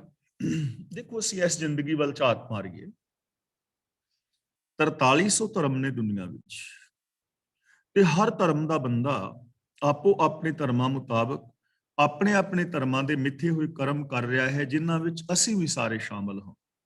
ਆਪਣੇ ਆਪਣੇ ਧਰਮ ਗ੍ਰੰਥ ਲੋਕ ਪੜ੍ਹ ਰਹੇ ਨੇ, ਮੰਦਿਰ ਮਸੀਤ ਗੁਰਦੁਆਰੇ ਗਿਰਜਾਂ ਵਿੱਚ ਲੋਕ ਜਾ ਰਹੇ ਨੇ, ਤੀਰਥਾਂ ਤੇ ਨਹਾ ਰਹੇ ਨੇ, ਵਰਤ ਰੱਖ ਰਹੇ ਨੇ, ਰੋਜ਼ੇ ਰੱਖ ਰਹੇ ਨੇ, ਸਰਾਧ ਕਰ ਰਹੇ ਨੇ, ਦਾਨ ਕਰ ਰਹੇ ਨੇ, ਪੁੰਨ ਕਰ ਰਹੇ ਨੇ, ਪਾਠ ਪੂਜਾ ਕਰ ਰਹੇ ਨੇ, ਜਾਂ ਹੋਰ ਜਪ ਤਪ ਸੰਜਮ ਕਰ ਰਹੇ ਨੇ ਨਾ। ਤਾਂ ਇਹ ਸਾਰਾ ਕੁਝ ਕਰਦੇ ਆ, ਰੱਬ ਤੇ ਫਿਰ ਵੀ ਨਹੀਂ ਮਿਲਿਆ, ਸੁੱਖ ਫਿਰ ਵੀ ਨਹੀਂ ਮਿਲਿਆ, ਸ਼ਾਂਤੀ ਫਿਰ ਵੀ ਨਹੀਂ ਮਿਲੀ। ਇਹਦਾ ਮਤਲਬ ਕਿਤੇ ਕੋਈ ਕਮੀ ਤਾਂ ਹੈ ਨਾ ਕੋਈ ਕਮੀ ਤਾਂ ਹੈ। ਜਿਵੇਂ ਮੈਂ ਪਹਿਲਾਂ ਵੀ ਮਿਸਾਲ ਦਿੱਤੀ ਸੀ, ਮੰਨ ਲਓ ਤੁਸੀਂ ਇੱਥੋਂ ਸਾਊਥ ਹਾਲ ਜਾਣਾ ਹੈ, ਮੈਂ ਇੱਥੇ ਗ੍ਰੇਵਜੈਂਡ ਬੈਠਾ ਤੇ ਗ੍ਰੇਵਜੈਂਡ ਤੋਂ ਸਾਊਥ ਹਾਲ ਜਾਣਾ ਹੈ, ਤੇ ਸਪੋਜ਼ ਕਿ ਇੱਥੋਂ 1.5 ਘੰਟੇ ਦਾ ਰਾਹ ਹੈ ਮੰਨ ਲਓ, ਤੇ ਟ੍ਰੈਫਿਕ ਵੀ ਬਿਲਕੁਲ ਠੀਕ ਚੱਲ ਰਹੀ ਹੈ, ਕੋਈ ਟ੍ਰੈਫਿਕ ਦੇ ਵਿੱਚ ਜਾਮ ਨਹੀਂ ਹੈ, ਗੱਡੀ ਵੀ 70-80 ਦੀ ਸਪੀਡ ਤੇ ਅਸੀਂ ਲੈ ਕੇ ਜਾ ਰਹੇ ਹਾਂ, ਤੇ 1.5 ਘੰਟੇ ਦਾ ਰਾਸਤਾ ਹੈ, ਤੇ 3 ਘੰਟੇ ਹੋ ਗਏ ਨੇ ਚੱਲਦਿਆਂ, ਹਾਲੇ ਤੱਕ ਸਾਊਥ ਹਾਲ ਪਹੁੰਚੇ ਨਹੀਂ। ਅਸੀਂ ਪਹੁੰਚਣਾ ਚਾਹੁੰਦੇ ਹਾਂ, ਪੂਰੀ ਸ਼ਰਧਾ ਨਾਲ ਅਸੀਂ ਗੱਡੀ ਚਲਾ ਰਹੇ ਹਾਂ, ਗੱਡੀ ਵੀ ਨਵੀਂ ਹੈ, ਪੈਟਰੋਲ ਵੀ ਠੀਕ ਹੈ, ਡਰਾਈਵਿੰਗ ਵੀ ਠੀਕ ਹੈ, ਤੇ 3 ਘੰਟੇ ਹੋ ਗਏ ਨੇ ਚੱਲਦਿਆਂ, ਫਿਰ ਵੀ ਨਹੀਂ ਪਹੁੰਚੇ। ਤਾਂ ਫਿਰ ਕੋਈ ਕਮੀ ਤਾਂ ਹੈ ਨਾ ਕੋਈ ਅਕਸਰ ਕਾਰਨ ਤੇ ਹੈ ਕਿਉਂ ਨਹੀਂ ਪਹੁੰਚ ਰਹੇ। ਤੇ ਜਦੋਂ ਅਸੀਂ ਸਾਰਾ ਕੁਝ ਵੇਖਾਂਗੇ, ਫਿਰ ਪਤਾ ਲੱਗੇਗਾ ਕਿ ਯਾਰ ਡਾਇਰੈਕਸ਼ਨ ਗਲਤ ਹੈ। ਅਸੀਂ ਤਾਂ ਜਿਹੜਾ ਐਗਜ਼ਿਟ ਲਿਆ ਹੈ, ਉਹ ਤੇ ਅਸੀਂ ਐਗਜ਼ਿਟ ਲੈ ਲਿਆ ਹੈ ਬ੍ਰਿਮਿੰਗਮ ਵਾਲਾ, ਅਸੀਂ ਤੇ ਬ੍ਰਿਮਿੰਗਮ ਨੂੰ ਜਾ ਰਹੇ ਹਾਂ ਜਾਂ ਕਿਸੇ ਹੋਰ ਦਿਸ਼ਾ ਵੱਲ ਜਾ ਰਹੇ ਹਾਂ। ਤਾਂ ਗਲਤ ਦਿਸ਼ਾ ਵੱਲ ਸਾਰੀ ਜ਼ਿੰਦਗੀ ਵੀ ਗੱਡੀ ਚਲਾਉਂਦੇ ਰਹੋ ਤੇ ਆਪਣੀ ਗੋਲ ਤੇ ਥੋੜਾ ਪਹੁੰਚੋਗੇ। ਇਸ ਲਈ ਡੈਸਟੀਨੇਸ਼ਨ ਤੈਅ ਕਰ ਲੈਣਾ, ਡੈਸਟੀਨੇਸ਼ਨ ਤੇ ਪਹੁੰਚਣ ਵਾਸਤੇ ਸਾਧਨ ਇਕੱਠੇ ਕਰ ਲੈਣੇ, ਡੈਸਟੀਨੇਸ਼ਨ ਤੇ ਪਹੁੰਚਣ ਲਈ ਯਤਨ ਕਰਨਾ, ਉਦਮ ਕਰਨਾ ਹੀ ਕਾਫੀ ਨਹੀਂ, ਡਾਇਰੈਕਸ਼ਨ ਵੀ ਠੀਕ ਚਾਹੀਦੀ ਹੈ। ਜੇ ਡਾਇਰੈਕਸ਼ਨ ਗਲਤ ਹੋਏਗੀ ਤੇ ਫਿਰ ਮੰਜ਼ਿਲ ਤੇ ਨਹੀਂ ਪਹੁੰਚ ਪਾਓਗੇ। ਇਸੇ ਤਰ੍ਹਾਂ ਵਰਤਨ ਰਾਤੇ ਸਰਾਧ ਦੇ ਸਾਰਾ ਕੁਝ ਕਰੀ ਤੇ ਜਾ ਰਹੇ ਹਾਂ, ਫਿਰ ਵੀ ਰੱਬ ਤੱਕ ਨਹੀਂ ਪਹੁੰਚ ਰਹੇ, ਦਾ ਮਤਲਬ ਡਾਇਰੈਕਸ਼ਨ ਗਲਤ ਹੈ ਨਾ, ਅਸੀਂ ਸਾਰਾ ਕੁਝ ਗਲਤ ਕਰ ਰਹੇ ਹਾਂ ਨਾ, ਇਹਦਾ ਮਤਲਬ ਕਮੀ ਹੈ। ਢੂੰਡੇਂ ਦੀ ਇਹ ਸੁਹਾਗ ਕੋ ਤੋ ਤਨ ਕੋਈ ਕਾਈ ਕੋਰ, ਤੇਰੀ ਜ਼ਿੰਦਗੀ ਵਿੱਚ ਕੋਈ ਕਮੀ ਹੈ। ਜਿਨ੍ਹਾਂ ਨਾਉ ਸੁਹਾਗਣੀ ਤਿਨਾ ਝਾਕ ਨਾ ਹੋ, ਝਾਕ ਦਾ ਮਤਲਬ ਆਸਰਾ ਟੇਕ। ਜਿਨ੍ਹਾਂ ਦਾ ਨਾਮ ਸੁਹਾਗਣੀ ਹੁੰਦਾ ਹੈ ਨਾ, ਕਿ ਇਹ ਸੁਹਾਗਣੀ ਔਰਤ ਹੈ, ਸੁਹਾਗ ਭਾਗ ਵਾਲੀ ਹੈ, ਉਹਨੂੰ ਤੇ ਕਿਸੇ ਹੋਰ ਦੀ ਟੇਕ ਹੀ ਨਹੀਂ ਹੁੰਦੀ, ਉਹਨੂੰ ਝਾਕ ਹੀ ਨਹੀਂ ਹੁੰਦੀ ਹੋਰ। ਜਿਹੜੀ ਸੁਹਾਗਣ ਔਰਤ ਹੈ, ਉਹ ਤੇ ਕਿਸੇ ਦੂਜੇ ਬੰਦੇ ਵੱਲ ਝਾਕ ਰੱਖਦੀ ਨਹੀਂ ਹੈ। ਆਪਣੇ ਪਤੀ ਤੋਂ ਇਲਾਵਾ ਉਹਦੇ ਵਾਸਤੇ ਤੇ ਹਰ ਬੰਦਾ ਹੀ ਵੀਰ, ਭਰਾ ਹੈ ਜਾਂ ਬੇਟਾ ਹੈ ਜਾਂ ਪਿਤਾ ਹੈ। ਤੇ ਜਿਹੜਾ ਪਤਨੀ ਵਰਤਾ ਬੰਦਾ ਹੈ, ਉਹਨੂੰ ਤੇ ਆਪਣੀ ਪਤਨੀ ਤੋਂ ਇਲਾਵਾ ਕੋਈ ਝਾਕ ਹੀ ਨਹੀਂ ਹੈ। ਉਹਦੇ ਵਾਸਤੇ ਤੇ ਬਾਕੀ ਸਾਰੀਆਂ ਔਰਤਾਂ ਧੀਆਂ ਭੈਣਾਂ ਔਰ ਮਾਵਾਂ ਨੇ। ਤੇ ਜੇ ਕਿਤੇ ਕਿਤੇ ਵਿੱਚ ਪ੍ਰੋਬਲਮ ਹੈ, ਤਾਂ ਫਿਰ ਪ੍ਰੋਬਲਮ ਹੋ ਗਈ ਨਾ ਕ੍ਰੀਏਟ।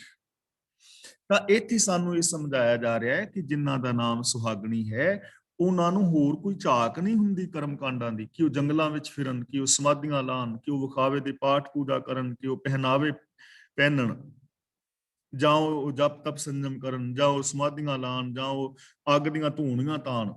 ਉਹਨਾਂ ਨੂੰ ਝਾਕ ਹੀ ਹੋਰ ਹੈ ਨਹੀਂ, ਉਹ ਤੇ ਹੁਕਮ ਰਜ਼ਾਈ ਚੱਲਣਾ, ਉਹ ਤੇ ਸਚਿਆਰ ਹੋਣ ਵਾਸਤੇ ਰਜਾ ਦੇ ਵਿੱਚ ਤੁਰਦੇ ਨੇ, ਉਹ ਤੇ ਰੱਬੀ ਗੁਣਾਂ ਦੀ ਵਰਤੋਂ ਕਰਦੇ ਨੇ। ਉਹ ਤਾਂ ਸਤ ਸੰਤੋਖ ਦਇਆ ਧਰਮ ਧੀਰਜ ਦੇ ਧਾਰਨੀ ਨੇ, ਉਹਨਾਂ ਨੂੰ ਝਾਕ ਹੀ ਹੈ ਨਹੀਂ ਹੋਰ ਝੂਠ ਦੀ, ਵਿਖਾਵੇ ਦੀ, ਲਾਲਚ ਦੀ, ਲੋਭ ਦੀ, ਈਰਖਾ ਦੀ, ਦੁਐਸ਼ ਦੀ, ਮੇਰ ਤੇਰ ਦੀ। ਉਹ ਤੇ ਚਾਰ ਚਫੇਰੇ ਵੇਖਦੇ ਹੀ ਰੱਬ ਨੂੰ ਨੇ ਕਿ ਅਵਿਸ ਸੰਸਾਰ ਤੁਮ ਜੇ ਦੇਖਦੇ ਹਰ ਕਾ ਰੂਪ ਹੈ, ਉਹਨਾਂ ਨੂੰ ਝਾਕ ਹੀ ਹੈ ਨਹੀਂ ਹੋਰ। ਤਾਂ ਦੇਖੋ ਕਿੰਨਾ ਆਸਾਨ ਤਰੀਕੇ ਦੇ ਨਾਲ ਗੁਰੂ ਜੀ ਸਾਨੂੰ ਸਮਝਾ ਰਹੇ ਨੇ ਕਿ ਜਿਹੜੀਆਂ ਹੋਰ ਝਾਕਾਂ ਨੇ ਨਾ, ਵਿਕਾਰਾਂ ਦੀਆਂ, ਪਾਪਾਂ ਦੀਆਂ, ਅਪਰਾਧਾਂ ਦੀਆਂ, ਮੇਰ ਤੇਰ ਦੀਆਂ, ਬਾਕੀ ਵਰਤਨ ਰਾਤੇ ਆਦਿਕ ਜਿੰਨੇ ਵੀ ਕਰਮ ਕਾਂਡ ਨੇ, ਇਹ ਸਾਰੀਆਂ ਝਾਕਾਂ ਛੱਡ ਦਿਓ। ਸਿਰਫ ਇੱਕ ਦੀ ਟੇਕ, ਸੱਚ ਦੀ ਟੇਕ, ਇੱਕ ਓੰਕਾਰ ਤੋਂ ਲੈ ਕੇ ਗੁਰਪ੍ਰਸਾਦ ਤੱਕ ਜੋ ਮੂਲ ਮੰਤਰ ਵਿੱਚ ਗੁਣ ਨੇ, ਉਹਨਾਂ ਗੁਣਾਂ ਦੀ ਟੇਕ, ਇੱਕ ਹੁਕਮ ਦੀ ਟੇਕ, ਰਜ਼ਾ ਦੀ ਟੇਕ, ਹੋਰ ਟੇਕ ਛੱਡ ਦਿਓ। ਇਹ ਬਾਕੀ ਸਾਰੇ ਦੋਸ਼ ਨੇ, ਇਸ ਕਰਕੇ ਸਾਡਾ ਮਿਲਾਪ ਨਹੀਂ ਹੋਇਆ। ਤਾਂ ਕਮੀ ਕਿੱਥੇ ਰਹਿ ਗਈ? ਸੱਚ ਨਾਲੋਂ ਬੰਦਾ ਟੁੱਟ ਗਿਆ, ਤੇ ਸੱਚ ਨਾਲੋਂ ਟੁੱਟ ਕੇ ਬਾਕੀ ਜਿੰਨੇ ਕਰਮ ਕਰੀ ਜਾਓ ਸਾਰੇ ਵਿਅਰਥ ਚਲੇ ਜਾਣਗੇ। ਕਿਉਂਕਿ ਮੇਨ ਚੀਜ਼ ਤਾਂ ਸੱਚ ਸੀ। ਸੱਚ ਸਭ ਨਾ ਹੋਏ ਦਾਰੂ, ਪਾਪ ਕੱਢੇ ਤੋਏ, ਨਾਨਕ ਵਖਾਣੇ ਬੇਨਤੀ ਜਿਨ ਸੱਚ ਪੱਲੇ ਹੋਏ। ਹੋਣਾ ਤੇ ਸਚਿਆਰ ਸੀ, ਤੇ ਸਚਿਆਰਤਾ ਵਾਲੇ ਪਾਸੇ ਬੰਦਾ ਵਧਿਆ ਨਹੀਂ। ਇਸ ਲਈ ਗੁਰੂ ਜੀ ਕਹਿੰਦੇ ਨੇ, ਬਾਬਾ ਫਰੀਦ ਜੀ ਕਹਿੰਦੇ ਨੇ, ਬੇਸ਼ੱਕ ਤੂੰ ਕਰਮ ਕਾਂਡ ਕਰ ਰਿਹਾ ਹੈ, ਤੂੰ ਰੱਬ ਨੂੰ ਲੱਭ ਰਿਹਾ ਹੈ, ਮੈਂ ਤੇ ਰੱਬ ਨੂੰ ਮਿਲਣ ਵਾਸਤੇ ਕਰਮ ਕਰ ਰਿਹਾ, ਤੇਰੇ ਅੰਦਰ ਕੋਈ ਕਮੀ ਹੈ, ਵੱਡੀ ਕਮੀ, ਜਿਸ ਕਰਕੇ ਤੂੰ ਮਿਲ ਨਹੀਂ ਪਾਇਆ, ਤੇ ਉਹ ਕਮੀ ਹੈ ਰੱਬੀ ਰਜ਼ਾ ਦੇ ਵਿੱਚ ਨਾ ਤੁਰਨਾ। ਅਗਲਾ ਬਚਨ ਕਰਦੇ ਨੇ, ਸਬਰ ਮੰਝ ਕਮਾਨ ਇਹ ਸਬਰ ਕਾ ਨੀਹਣੋ, ਸਬਰ ਸੰਦਾ ਬਾਣ ਖਾਲਕ ਖਤਾ ਨਾ ਕਰੀ। ਸਬਰ, ਸਬਰ ਦਾ ਮਤਲਬ ਸੰਤੋਖ, ਮਨ ਦਾ ਮੰਝ ਦਾ ਮਤਲਬ ਵਿੱਚ, ਸਬਰ ਕਮਾਨ, ਕਮਾਨ ਦਾ ਮਤਲਬ ਜਿਹਦੇ ਤੇ ਚਿੱਲਾ ਚੜਾਈ ਦਾ ਤੀਰ ਕਮਾਨ ਹੁੰਦਾ ਹੈ, ਕਮਾਨ ਤੇ ਉਸ ਦੇ ਨਾਲ ਥੱਲੇ ਰੱਸੀ ਬੰਨੀ ਹੈ ਜਿਸ ਨੂੰ ਕਹਿੰਦੇ ਨੇ ਚਿੱਲਾ, ਔਰ ਉਹਦੇ ਉੱਤੇ ਫਿਰ ਆਪਾਂ ਤੀਰ ਚਲਾਉਂਦੇ ਹਾਂ। ਸਬਰ ਦਾ ਮਤਲਬ ਧੀਰਜ, ਸਿਦਕ, ਨਿਹਣੋ ਦਾ ਮਤਲਬ ਚਿੱਲਾ। ਤਾਂ ਬਾਬਾ ਫਰੀਦ ਜੀ ਕਹਿੰਦੇ ਨੇ ਹੁਣ ਕਮੀਆਂ ਜਿਹੜੀਆਂ ਨੇ ਉਹ ਦੱਸ ਰਹੇ ਨੇ ਵੀ ਜੇ ਕੀ ਹੋਵੇ, ਹੁਣ ਕਰਨਾ ਕੀ ਹੈ, ਜੇ ਮਨ ਵਿੱਚ ਸਬਰ ਦੀ ਕਮਾਨ ਹੋਵੇ।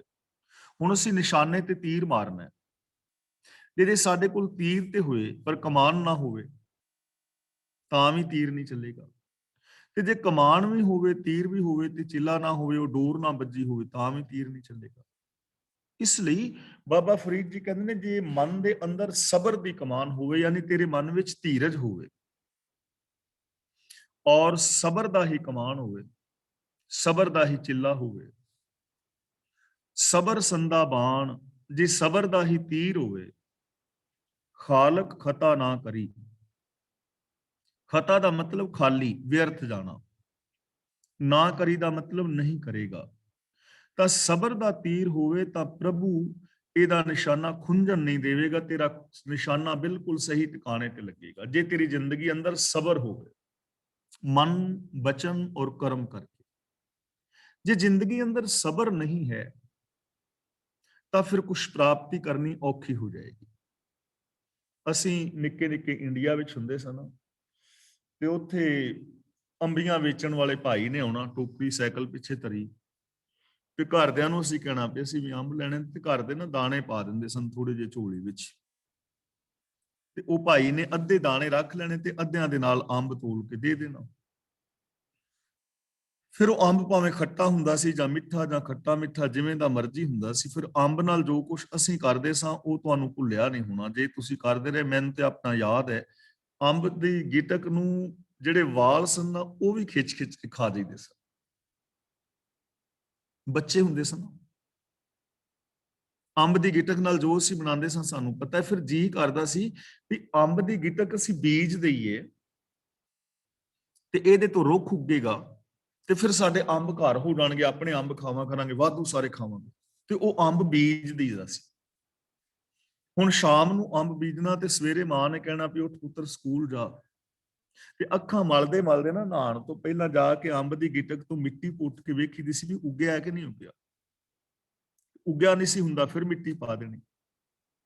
ਤੇ ਸਕੂਲੋਂ ਆਣ ਕੇ ਪਹਿਲਾਂ ਰੋਟੀ ਪਾਣੀ ਫਿਰ ਖਾਣਾ, ਪਹਿਲਾਂ ਅੰਬ ਵੇਖਣਾ ਉੱਗਿਆ ਨਹੀਂ, ਮਿੱਟੀ ਪੁੱਟ ਕੇ, ਉਹ ਕਦੀ ਵੀ ਨਹੀਂ ਸੀ ਉੱਗਦਾ। ਤਾਂ ਅੰਬ ਦੇ ਪੇੜ ਵਾਸਤੇ ਸਬਰ ਚਾਹੀਦਾ ਹੈ, ਉਹਨੂੰ ਬੀਜਣ ਤੋਂ ਬਾਅਦ ਉੱਤੇ ਪਾਣੀ ਵਗੈਰਾ ਜੋ ਵੀ ਪਾਣਾ ਹੈ, ਉਸ ਤੋਂ ਬਾਅਦ ਸਬਰ ਚਾਹੀਦਾ ਹੈ। 5-4 ਸਾਲ ਦਾ ਸਬਰ, ਉਹਦੀ ਪਾਲਣਾ ਕਰਨੀ, ਦਵਾਈ ਦਾਰੂ ਜੋ ਵੀ ਕਰਨਾ ਹੈ, 4-5 ਸਾਲ ਬਾਅਦ ਉਹਨੂੰ ਅੰਬ ਲੱਗਦੇ ਨੇ।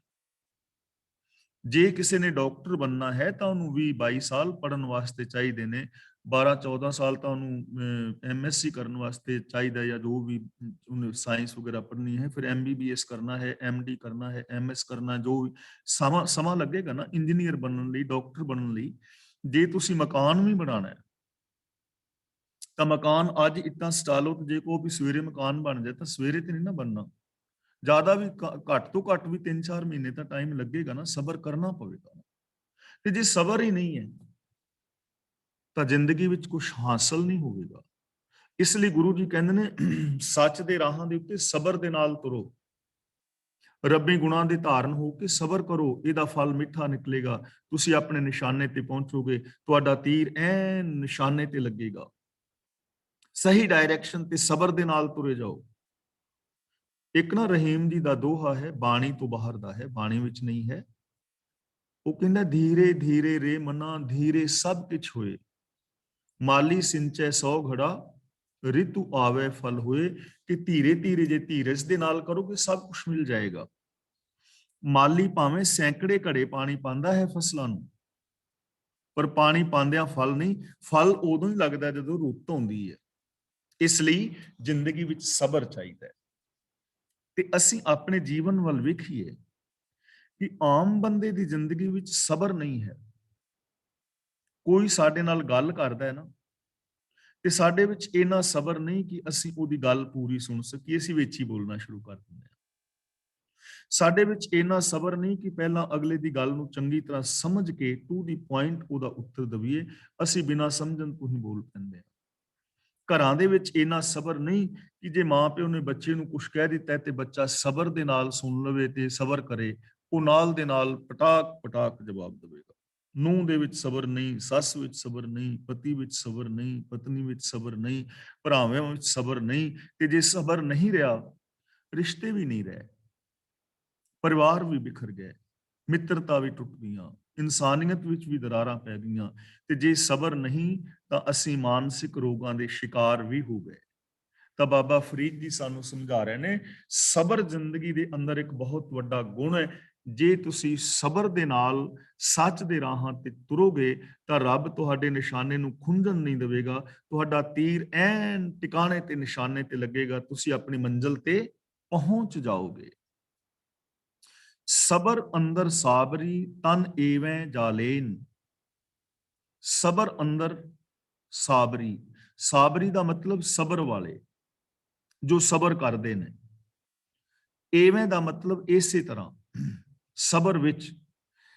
ਤਨ ਜਾਲੇਨ ਦਾ ਮਤਲਬ ਸਰੀਰ ਨੂੰ ਸਾੜਦੇ ਨੇ। ਹੁਣ ਸਰੀਰ ਨੂੰ ਸਾੜਨ ਦਾ ਮਤਲਬ ਇੱਥੇ ਇਹ ਨਹੀਂ ਕਿ ਉਹ ਸਮਾਧੀਆਂ ਲਾਉਂਦੇ ਨੇ, ਜਾਂ ਉਹ ਧੂਣੀਆਂ ਤਾਂਦੇ ਨੇ, ਜਾਂ ਉਹ ਜੰਗਲਾਂ ਵਿੱਚ ਵਿਚਰਦੇ ਨੇ, ਜਾਂ ਵਰਤਨ ਰਾਤੇ ਸਰਾਧ ਕਰਦੇ ਨੇ। ਇਹ ਇਧਰ ਨਹੀਂ ਹੈ। ਸਬਰ ਅੰਦਰ ਸਾਬਰੀ ਤਨ ਏਵੇਂ ਜਾਲੇਨ। ਤਨ ਜਾਲੇਨ ਦਾ ਮਤਲਬ ਯਤਨ ਕਰਦੇ ਨੇ, ਘਾਲ ਘਾਲਦੇ ਨੇ। ਜਿਹੜੇ ਬੰਦੇ ਫੇਲ ਹੋ ਗਏ ਨੇ ਨਾ, ਜਦੋਂ ਉਹ ਬੰਦੇ ਸੁੱਤੇ ਹੁੰਦੇ ਸਨ, ਜਦੋਂ ਉਹ ਖੇਲਾਂ ਖੇਲਦੇ ਸਨ, ਤੇ ਜਿਹੜੇ ਬੱਚੇ ਪਾਸ ਹੋਏ ਨੇ ਉਦੋਂ ਰਾਤਾਂ ਨੂੰ ਜਾਗਦੇ ਸਨ, ਉਹ ਮਿਹਨਤਾਂ ਕਰ ਰਹੇ ਸਨ, ਇਸ ਕਰਕੇ ਉਹ ਪਾਸ ਹੋ ਗਏ। ਇਹਨੂੰ ਕਹਿੰਦੇ ਨੇ ਤਨ ਜਾਲਣਾ। ਜਿਹੜਾ ਕੋਈ ਪਹਾੜ ਦੇ ਉੱਤੇ ਪਹੁੰਚ ਗਿਆ ਨਾ, ਲੋਕ ਉਹਨੂੰ ਚੋਟੀ ਤੇ ਪਹੁੰਚਿਆ ਤੇ ਵੇਖਦੇ ਨੇ, ਪਰ ਉਹਦੇ ਪੈਰਾਂ ਦੇ ਜ਼ਖਮ ਨਹੀਂ ਵੇਖਦੇ ਕਿ ਉਹਨੇ ਕਿੰਨੇ ਜ਼ਖਮ ਸਹਾਰੇ ਨੇ, ਕਿੰਨੇ ਉਹਨੇ ਕੰਡੇ ਸਹਾਰੇ ਨੇ, ਕਿੰਨੇ ਟੇਢੇ ਮੇਢੇ ਰਾਹਾਂ ਦੇ ਵਿੱਚੋਂ ਗਿਆ ਹੈ। ਜਿਹਦੀ ਜ਼ਿੰਦਗੀ ਵਿੱਚ ਅੱਜ ਚਾਨਣਾ ਹੈ, ਚਾਨਣਾ ਤੇ ਦਿਸ ਰਿਹਾ ਹੈ, ਪਰ ਇਹ ਨਹੀਂ ਪਤਾ ਕਿ ਉਸ ਬੰਦੇ ਨੇ ਕਿਤਨੇ ਹਨੇਰੇ ਝਾਕੇ ਨੇ, ਕਿੰਨੀਆਂ ਮੁਸੀਬਤਾਂ ਦੇ ਵਿੱਚੋਂ ਲੰਘ ਕੇ ਉਸ ਜਗ੍ਹਾ ਤੇ ਪਹੁੰਚਿਆ ਹੈ। ਜੇ ਇੱਕ ਵਰਕਸ਼ ਨੂੰ ਅੱਜ ਫੁੱਲ ਲੱਗੇ ਨੇ ਨਾ, ਤਾਂ ਵੇਖਣਾ ਪਵੇਗਾ ਕਿ ਉਹ ਕਦੇ ਬੀਜ ਸੀ, ਉਹ ਮਿੱਟੀ ਦੇ ਅੰਦਰ ਦੱਬਿਆ ਗਿਆ ਸੀ, ਉਹ ਗਲਿਆ ਸੀ, ਫੁੱਟਿਆ ਸੀ, ਹੌਲੇ ਹੌਲੇ ਉਹ ਵਧਿਆ ਸੀ, ਉਹਨੇ ਮੀਂਹ ਹਨੇਰੀਆਂ ਝੱਖੜ ਕਿੰਨਾ ਕੁ ਸਹਾਰਿਆ ਹੈ, ਤਾਂ ਅੱਜ ਉਹਨੂੰ ਫਲ ਲੱਗੇ ਨੇ। ਤਾਂ ਜਿਹੜੇ ਸਬਰ, ਸਾਬਰੀ ਦਾ ਮਤਲਬ ਸਬਰ ਕਰਨ ਵਾਲੇ ਨੇ, ਜਿਨ੍ਹਾਂ ਨੇ ਸਬਰ ਨੂੰ ਆਪਣੀ ਜ਼ਿੰਦਗੀ ਦਾ ਗੁਣ ਬਣਾਇਆ ਹੈ, ਉਹ ਸਬਰ ਦੇ ਅੰਦਰ ਘਾਲਣਾ ਘਾਲਦੇ ਨੇ। ਜਦੋਂ ਜਗਤ ਅਗਿਆਨ ਦੀ ਨੀਂਦ ਦੇ ਅੰਦਰ ਸੁੱਤਾ ਹੈ, ਤਾਂ ਉਹ ਗਿਆਨ ਦੇ ਅੰਦਰ ਜਾਗ ਰਹੇ ਨੇ। ਜੇ ਅੱਜ ਕਿਸੇ ਸਾਇੰਟਿਸਟ ਨੇ ਕੁਝ ਖੋਜਾਂ ਖੋਜੀਆਂ ਨੇ ਨਾ, ਤਾਂ ਉਹਨੇ ਆਪਣੇ ਤਨ ਨੂੰ ਜਾਲਿਆ ਹੈ, ਭਾਵ ਉਹਨੇ ਘਾਲਣਾ ਘਾਲੀ ਹੈ। ਜੇ ਕੋਈ ਅੱਜ ਕਿਸਾਨ ਦੀ ਫਸਲ ਬਹੁਤ ਚੰਗੀ ਹੈ, ਤਾਂ ਉਹਦੀ ਫਸਲ ਇਸ ਕਰਕੇ ਚੰਗੀ ਹੈ ਕਿ ਉਹਨੇ ਘਾਲਣਾ ਘਾਲੀ ਹੈ। ਜੇ ਕੋਈ ਸਟੂਡੈਂਟ ਬਹੁਤ ਚੰਗੇ ਨੰਬਰ ਲੈ ਕੇ ਆਇਆ, ਤਾਂ ਇਹਦਾ ਮਤਲਬ ਉਹਨੇ ਘਾਲਣਾ ਘਾਲੀ ਹੈ। ਜੇ ਕਿਸੇ ਦੇ ਪਰਿਵਾਰ ਵਿੱਚ ਸੁਖ ਸ਼ਾਂਤੀ ਹੈ, ਤਾਂ ਇਹਦਾ ਮਤਲਬ ਉਹਨਾਂ ਨੇ ਸ਼ੁਭ ਗੁਣਾਂ ਵਾਸਤੇ ਘਾਲਣਾ ਘਾਲੀ ਹੈ। ਤਾਂ ਘਾਲਣਾ ਤਾਂ ਘਾਲਣੀ ਪਵੇਗੀ। ਇਸੇ ਕਰਕੇ ਕਿਰਤ ਨੂੰ ਮਹਾਨਤਾ ਦਿੱਤੀ ਹੈ, ਔਰ ਗੁਰਦੇਵ ਨੇ ਉਦਮ ਦੀ ਗੱਲ ਕੀਤੀ ਹੈ। ਉਦਮ ਕਰੇਂਦਿਆਂ ਜੀਓ ਤੂੰ ਕਮਾਵੰਦਿਆਂ ਸੁਖ ਪੁੰਜ। ਜਿਹੜੇ ਕਿਸਮਤ ਦੇ ਆਸਰੇ ਬੈਠੇ ਰਹਿੰਦੇ ਨੇ, ਉਹਨਾਂ ਨੂੰ ਕੁਝ ਨਹੀਂ ਮਿਲਦਾ। ਮਿਲਦਾ ਉਹਨਾਂ ਨੂੰ ਹੈ ਜੋ ਘਾਲਣਾ ਘਾਲਦਾ ਹੈ। ਇਸ ਲਈ ਉਦਮ ਕਰੇਂਦਿਆਂ ਜੀਓ ਤੂੰ ਕਮਾਵੰਦਿਆਂ ਸੁਖ ਪੁੰਜ। ਧਿਆਏਂਦਿਆਂ ਤੂੰ ਪ੍ਰਭੂ ਮਿਲ, ਨਾਨਕ ਉਤਰੀ ਚਿੰਤ। ਉਦਮ ਕਰ, ਔਰ ਉਦਮ ਕਰਕੇ ਜੋ ਵੀ ਤੂੰ ਚਾਹੇ ਉਹ ਤੂੰ ਪਾ ਸਕਦਾ ਹੈ। ਤਾਂ ਬਾਬਾ ਫਰੀਦ ਜੀ ਕਹਿ ਰਹੇ ਨੇ, ਸਬਰ ਵਾਲੇ ਜੋ ਬੰਦੇ ਨੇ, ਸਬਰ ਦੇ ਅੰਦਰ ਰਹਿ ਕੇ ਹਮੇਸ਼ਾ ਸ਼ੁਭ ਘਾਲਣਾ ਘਾਲਦੇ ਨੇ, ਰੱਬੀ ਰਜਾ ਦੇ ਅੰਦਰ ਤੁਰਨ ਵਾਸਤੇ ਘਾਲਣਾ ਘਾਲਦੇ ਨੇ। ਜੇ ਹੁਣ ਅੱਜ ਅਰਦਾਸ ਵਿੱਚ ਨਾਮ ਸ਼ਾਮਲ ਹੋਇਆ ਨਾ, ਜਿਨ੍ਹਾਂ ਸਿੰਘਾਂ ਸਿੰਘਣੀਆਂ ਧਰਮ ਹੀ ਸ਼ੀਸ ਦਿੱਤੇ, ਤਾਂ ਸਿਰਫ ਕੜਾਹ ਪ੍ਰਸ਼ਾਦ ਛਕ ਕੇ ਨਹੀਂ ਹੋ ਗਿਆ, ਖੀਰ ਖਾ ਕੇ ਨਹੀਂ ਹੋ ਗਿਆ। ਘਾਲਣਾ ਘਾਲੀਆਂ ਨੇ, ਆਰਿਆਂ ਨਾਲ ਚਿਰੇ ਨੇ, ਦੇਗਾਂ ਵਿੱਚ ਉਬਲੇ ਨੇ, ਬੰਦ-ਬੰਦ ਕਟਾਏ ਨੇ, ਖੋਪਰੀਆਂ ਲੋਹਾਈਆਂ ਨੇ, ਮਾਸੂਮ ਬੱਚਿਆਂ ਦੇ ਟੁਕੜੇ ਕਰਾ ਕੇ ਗਲਾਂ ਦੇ ਹਾਰ ਬਣਾਉਣਾ ਕੋਈ ਸੌਖੀ ਗੱਲ ਨਹੀਂ। ਘਾਲਣਾ ਘਾਲੀ ਹੈ ਨਾ, ਤਾਂ ਹੀ ਹੈ ਨਾ। ਤੇ ਜੇ ਮੈਂ ਕਹਾਂ ਕਿ ਮੰਜੇ ਦੇ ਉੱਤੇ ਬਿਸਤਰੇ ਦੇ ਉੱਤੇ ਸੁੱਤਿਆਂ ਮੇਰਾ ਨਾਮ ਆ ਜਾਏ, ਤੇ ਐਵੇਂ ਥੋੜੀ ਹੁੰਦਾ। ਸ਼ਹੀਦਾਂ ਵਿੱਚ ਨਾਮ ਆਵੇ ਤਾਂ ਆਪਣਾ ਆਪ ਗਵਾਉਣਾ ਪਵੇਗਾ ਨਾ। ਤੇ ਜੇ ਕਿਸੇ ਮਰੇ ਬੰਦੇ ਦੀ ਖੂਨ ਦੇ ਅੰਦਰ ਬੰਦਾ ਉਂਗਲੀ ਭਿਉਂ ਲਿਆਵੇ ਤੇ ਕਵੇ ਮੇਰੀ ਉਂਗਲੀ ਨੂੰ ਖੂਨ ਲੱਗਾ ਹੈ, ਮੇਰਾ ਨਾਮ ਸ਼ਹੀਦਾਂ ਚ ਲਿਖੋ, ਐਵੇਂ ਥੋੜੀ ਲਿਖਿਆ ਜਾਂਦਾ ਹੈ। ਘਾਲਣਾ ਘਾਲਣੀ ਪਵੇਗੀ। ਸਬਰ ਅੰਦਰ ਸਾਬਰੀ ਤਨ ਐਵੇਂ ਜਾਲੇਨ। ਉਹ ਸਬਰ ਦੇ ਅੰਦਰ ਰਹਿ ਕੇ ਘਾਲਣਾ ਘਾਲਦੇ ਨੇ, ਸ਼ੁਭ ਜ਼ਿੰਦਗੀ ਜੀਂਦੇ ਨੇ, ਮਿਹਨਤ ਕਰਦੇ ਨੇ, ਰੱਬੀ ਰਜ਼ਾ ਦੇ ਵਿੱਚ ਤੁਰਦੇ ਨੇ। ਇਹ ਗੁਣ ਪਹਿਲਾ। ਤੇ ਦੂਜਾ ਗੁਣ ਹੈ ਹੋਣ ਨਜ਼ੀਕ ਖੁਦਾਏ ਦੈ, ਭੇਤ ਨਾ ਕਿਸੇ ਦੇਣ। ਜਿਹੜੇ ਰੱਬ ਦੇ ਨੇੜੇ ਹੁੰਦੇ ਨੇ ਉਹ ਕਿਸੇ ਨੂੰ ਭੇਤ ਨਹੀਂ ਦਿੰਦੇ। ਹੁਣ ਇੱਥੇ ਭੇਤ ਦੇਣ ਦਾ ਮਤਲਬ ਇਹ ਨਹੀਂ ਕਿ ਕੁਝ ਲੁਕਾ ਛਿਪਾ ਰੱਖਦੇ ਨੇ, ਉਹ ਐਵੇਂ ਆਪਣੀ ਮਸ਼ਹੂਰੀ ਨਹੀਂ ਕਰਦੇ ਫਿਰਦੇ। ਜਿਵੇਂ ਅਸੀਂ ਜਦੋਂ ਗੱਲਬਾਤ ਕਰਦੇ ਆ ਨਾ, ਤਾਂ ਆਮ ਗੱਲਬਾਤ ਕੋਈ ਹੋਰ ਚੱਲ ਰਹੀ ਹੋਏਗੀ, ਸਵਾਲ ਕੋਈ ਹੋਰ ਹੋਏਗਾ, ਵਿਚਾਰ ਕੋਈ ਹੋਰ ਚੱਲ ਰਹੀ ਹੋਏਗੀ, ਜਾਂ ਅਸੀਂ ਕਿਤੇ ਵਿਆਹ ਸ਼ਾਦੀ ਵਿੱਚ ਜਾਂਦੇ ਹਾਂ, ਜਾਂ ਕਿਤੇ ਆਪਸ ਦੇ ਵਿੱਚ ਮਿਲਦੇ ਹਾਂ, ਆਮ ਲੋਕ ਜਿਹਦੇ ਵਿੱਚ ਅਸੀਂ ਵੀ ਸ਼ਾਮਲ ਹਾਂ, ਤਾਂ ਅਸੀਂ ਵੀ ਔਰ ਕਈ ਵਾਰੀ ਬਹੁਤ ਸਾਰੇ ਲੋਕ ਵੀ ਆਪਣੀਆਂ ਸਫਾਈਆਂ ਦੇਣੀਆਂ ਸ਼ੁਰੂ ਕਰ ਦੇਣਗੇ ਕਿ ਭਾਈ ਜੀ ਅਸੀਂ ਤੇ ਕਦੀ ਕਿਸੇ ਦਾ ਬੁਰਾ ਨਹੀਂ ਕੀਤਾ, ਅਸੀਂ ਤੇ ਚੰਗਾ ਹੀ ਕਰਦੇ ਹਾਂ। ਸਵੇਰੇ ਉੱਠ ਕੇ ਜੀ 5 ਬਾਣੀਆਂ ਦਾ ਨਿਤਨੇਮ ਕਰ ਲਈਦਾ ਹੈ, ਸੁਖਮਨੀ ਸਾਹਿਬ ਦਾ ਪਾਠ ਵੀ ਕਰੀਦਾ ਹੈ, ਗੁਰਦੁਆਰਾ ਸਾਹਿਬ ਵੀ ਜਾਈਦਾ ਹੈ, ਨਿਤਨੇਮ ਵੀ ਕਰੀਦਾ ਹੈ।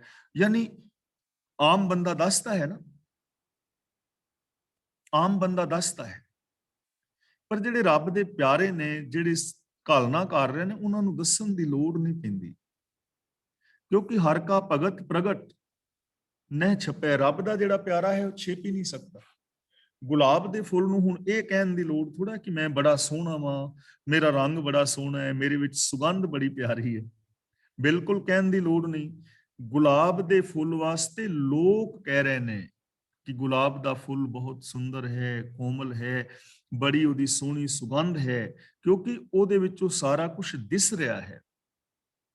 ਤਾਂ ਜਿਹੜੇ ਰੱਬ ਦੇ ਪਿਆਰੇ ਨੇ, ਉਹਨਾਂ ਨੂੰ ਆਪਣੀ ਮਸ਼ਹੂਰੀ ਕਰਨ ਦੀ ਜ਼ਰੂਰਤ ਨਹੀਂ ਪੈਂਦੀ, ਉਹਨਾਂ ਦੇ ਜੀਵਨ ਦੇ ਵਿੱਚੋਂ ਦਿਸ ਰਿਹਾ ਹੈ।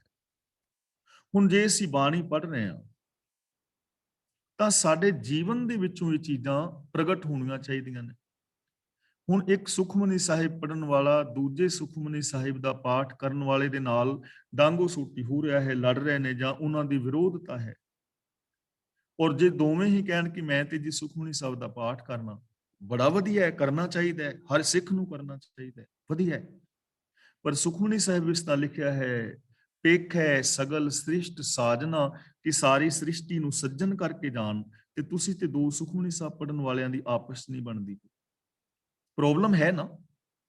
ਇਸ ਲਈ ਜੇ ਕੋਈ ਇਹ ਕਹਿ ਰਿਹਾ ਨਾ ਕਿ ਮੈਂ ਚੰਗਾ ਹਾਂ, ਇਹ ਹਾਂ, ਤਾਂ ਇਹਦਾ ਮਤਲਬ ਕਿਤੇ ਨਾ ਕਿਤੇ ਕੋਈ ਗੜਬੜ ਹੈ। ਚੰਗਿਆਈ ਸਾਡੇ ਬੋਲਾਂ ਚੋਂ ਦਿਸਣੀ ਚਾਹੀਦੀ ਹੈ, ਸਾਡੇ ਵਿਹਾਰ ਚੋਂ ਦਿਸਣੀ ਚਾਹੀਦੀ ਹੈ। ਇਹਨਾਂ ਚੀਜ਼ਾਂ ਦੇ ਉੱਤੇ ਅਮਲ ਕਰਨਾ ਚਾਹੀਦਾ ਹੈ। ਤਾਂ ਬਾਬਾ ਫਰੀਦ ਜੀ ਕਹਿੰਦੇ ਨੇ, ਜਿਹੜੇ ਰੱਬ ਦੇ ਨੇੜੇ ਨੇ ਉਹ ਰੱਬੀ ਰਜ਼ਾ ਦੇ ਵਿੱਚ ਰਹਿੰਦੇ ਨੇ, ਉਹ ਐਵੇਂ ਹੀ ਹਰ ਥਾਂ ਦੇ ਉੱਤੇ ਇਹੋ ਜਿਹੇ ਬੋਲ ਬੁਲਾਰੇ ਨਹੀਂ ਕਰਦੇ, ਜਾਂ ਆਪਣਾ ਵਿਖਾਵਾ ਨਹੀਂ ਕਰਦੇ। ਭੇਤ ਨਾ ਕਿਸੇ ਦਿਨ ਦਾ ਮਤਲਬ ਉਹ ਵਿਖਾਵਾ ਨਹੀਂ ਕਰਦੇ, ਉਹਨਾਂ ਦੀ ਜ਼ਿੰਦਗੀ ਵਿੱਚ ਅਸਲੀਅਤ ਹੁੰਦੀ ਹੈ। ਸਬਰ ਇਹ ਸੁਆਓ, ਜੇ ਤੂੰ ਬੰਦਾ ਦਿੜ ਕਰਹਿ, ਇਹਨੂੰ ਕਰਹਿ ਨੂੰ ਪੜਾਂਗੇ ਕਰਹਿ, ਵੱਧ ਥੀਵਹਿ, ਇਹਨੂੰ ਬਿੰਦੀ ਲਾ ਕੇ ਪੜਾਂਗੇ ਥੀਵਹਿ, ਵੱਧ ਥੀਵਹਿ ਦਰਿਆਓ, ਟੁੱਟ ਨਾ ਥੀਵਹਿ ਵਾਹੜਾ। ਸਬਰ ਇਹ ਸੁਆਓ। ਸੁਆਓ ਦਾ ਮਤਲਬ ਜ਼ਿੰਦਗੀ ਦਾ ਮਨੋਰਥ, ਗੋਲ, ਜ਼ਿੰਦਗੀ ਦਾ ਮਨੋਰਥ, ਪ੍ਰਯੋਜਨ, ਜ਼ਿੰਦਗੀ ਦਾ ਨਿਸ਼ਾਨਾ। ਦਿੜ ਦਾ ਮਤਲਬ ਪੱਕਾ। ਬਾਬਾ ਫਰੀਦ ਜੀ ਕਹਿੰਦੇ ਨੇ ਕਿ ਇਹ ਸਬਰ ਜ਼ਿੰਦਗੀ ਦਾ ਅਸਲ ਨਿਸ਼ਾਨਾ ਹੈ। ਜੇ ਤੂੰ ਇਸ ਸਬਰ ਨੂੰ ਹਿਰਦੇ ਵਿੱਚ ਪੱਕਾ ਕਰ ਲਵੇਂ, ਆਪਣੀ ਜ਼ਿੰਦਗੀ ਵਿੱਚ ਸਬਰ ਲੈ ਆਵੇਂ, ਤੇਰੀ ਜ਼ਿੰਦਗੀ ਵਿੱਚ ਸੰਤੋਖ ਆ ਜਾਏ, ਜਿੰਨਾ ਕੁਛ ਤੈਨੂੰ ਦਸਾਂ ਨਵਾਂ ਦੀ ਕਿਰਤ ਦੇ ਨਾਲ ਮਿਲਦਾ ਹੈ, ਤੂੰ ਉਹਦੇ ਵਿੱਚ ਗੁਜ਼ਾਰਾ ਕਰਨਾ ਸਿੱਖ ਜਾਏ। ਔਰ ਤੇਰੇ ਅੰਦਰ ਸਬਰ ਆ ਜਾਏ, ਤੈਨੂੰ ਇਸ ਚੀਜ਼ ਦਾ ਪਤਾ ਲੱਗ ਜਾਏ ਕਿ ਹਰ ਚੀਜ਼ ਟਾਈਮ ਦੇ ਨਾਲ ਹੋਣੀ ਹੈ, ਔਰ ਸਬਰ ਦੇ ਨਾਲ ਤੂੰ ਮਿਹਨਤ ਕਰਦਾ ਚਲਾ ਜਾਏ ਲਗਾਤਾਰ, ਸਬਰ ਟੁੱਟੇ ਨਾ। ਕਈ ਵਾਰ ਬੰਦੇ ਦਾ ਸਬਰ ਟੁੱਟ ਜਾਂਦਾ ਨਾ ਕਿ ਯਾਰ ਇੰਨੇ ਦਿਨ ਹੋ ਗਏ ਨੇ ਕੰਮ ਕਰਦਿਆਂ, ਛੱਡ ਪਰਾਂ, ਕੰਮ ਹੋਣਾ ਹੀ ਨਹੀਂ, ਤਾਂ ਉਹ ਨਹੀਂ ਪਹੁੰਚ ਪਾਏਗਾ ਨਾ। ਸਬਰ ਚਾਹੀਦਾ। ਜੇ ਤੂੰ ਬੰਦਾ ਦ੍ਰਿੜ ਕਰੇ, ਜੇ ਇਸ ਸਬਰ ਨੂੰ ਆਪਣੇ ਅੰਦਰ ਪੱਕਾ ਕਰ ਲਵੇਂ, ਦ੍ਰਿੜ ਕਰ ਲਵੇਂ, ਜੇ ਤੂੰ ਸਬਰ ਨੂੰ ਸਮਝ ਲਵੇਂ, ਸਬਰ ਦੀ ਮਹਾਨਤਾ ਨੂੰ ਸਮਝ ਲਵੇਂ, ਜੇ ਤੂੰ ਆਪਣੇ ਹਿਰਦੇ ਅੰਦਰ ਸਬਰ ਨੂੰ ਪੱਕਾ ਕਰ ਲਵੇਂ, ਤਾਂ ਕੀ ਹੋਏਗਾ? ਵੱਧ ਥੀਵਹਿ ਦਰਿਆਓ। ਵੱਧ ਦਾ ਮਤਲਬ ਵੱਧ ਕੇ, ਥੀਵੇਂ ਦਾ ਮਤਲਬ ਹੋ ਜਾਏਗਾ, ਦਰਿਆਓ ਦਾ ਮਤਲਬ ਦਰਿਆ, ਵਾਹੜਾ ਦਾ ਮਤਲਬ ਵਹਿਣ, ਨਾਲਾ। ਜਿਹੜੇ ਨਿੱਕੇ ਨਿੱਕੇ ਵਹਿਣ ਨਹੀਂ ਹੁੰਦੇ, ਕੋਈ ਉਹਨਾਂ ਨੂੰ ਨਾਲਾ ਕਹਿ ਦਿੰਦਾ ਪਿਆ, ਗੰਦਾ ਨਾਲਾ ਹੈ, ਜਾਂ ਪਾਣੀ ਦਾ ਨਾਲਾ ਹੈ, ਜਾਂ ਇੱਕ ਨਿੱਕਾ ਜਿਹਾ ਵਹਿਣ ਹੈ ਜਿਹੜਾ ਕਿਸੇ ਨਦੀ ਨਾਲੇ ਦਰਿਆ ਚੋਂ ਵੱਖਰਾ ਹੋ ਗਿਆ ਹੁੰਦਾ, ਛੋਟਾ ਜਿਹਾ। ਤਾਂ ਬਾਬਾ ਫਰੀਦ ਜੀ ਕਹਿੰਦੇ ਨੇ, ਜੇ ਤੂੰ ਸਬਰ ਆਪਣੀ ਜ਼ਿੰਦਗੀ ਵਿੱਚ ਧਾਰਨ ਕਰ ਲਵੇਂ, ਔਰ ਸਬਰ ਦੇ ਨਾਲ ਤੂੰ ਸ਼ੁਭ ਗੁਣਾਂ ਦਾ ਧਾਰਨੀ ਹੁੰਦਾ ਜਾਏ, ਰੱਬੀ ਰਜ਼ਾ ਦੇ ਵਿੱਚ ਤੁਰਦਾ ਜਾਏ, ਤਾਂ ਉਹਦਾ ਨਤੀਜਾ ਕੀ ਨਿਕਲੇਗਾ? ਵੱਧ ਥੀਵੇਂ ਦਰਿਆਓ, ਤੂੰ ਵੱਧਦਾ ਵੱਧਦਾ ਦਰਿਆ ਬਣ ਜਾਏਗਾ, ਵੱਧਦਾ ਵੱਧਦਾ ਦਰਿਆ ਬਣ ਜਾਏਗਾ। ਟੁੱਟ ਨਾ ਥੀਵੇਂ ਨਾ ਵਾਹੜਾ, ਘਟ ਕੇ ਨਿੱਕਾ ਜਿਹਾ ਵਹਿਣ ਨਹੀਂ ਬਣੇਗਾ। ਸਬਰ ਵਾਲਾ ਜੀਵਨ ਬਣਾਇਆ, ਤੇਰਾ ਦਿਲ ਵੱਧਦਾ ਵੱਧਦਾ ਦਰਿਆ ਹੋ ਜਾਏਗਾ। ਤੇਰੇ ਦਿਲ ਦੇ ਅੰਦਰ, ਤੇਰੇ ਮਨ ਦੇ ਅੰਦਰ ਸਾਰੀ ਦੁਨੀਆ ਵਾਸਤੇ ਪਿਆਰ ਪੈਦਾ ਹੋ ਜਾਏਗਾ।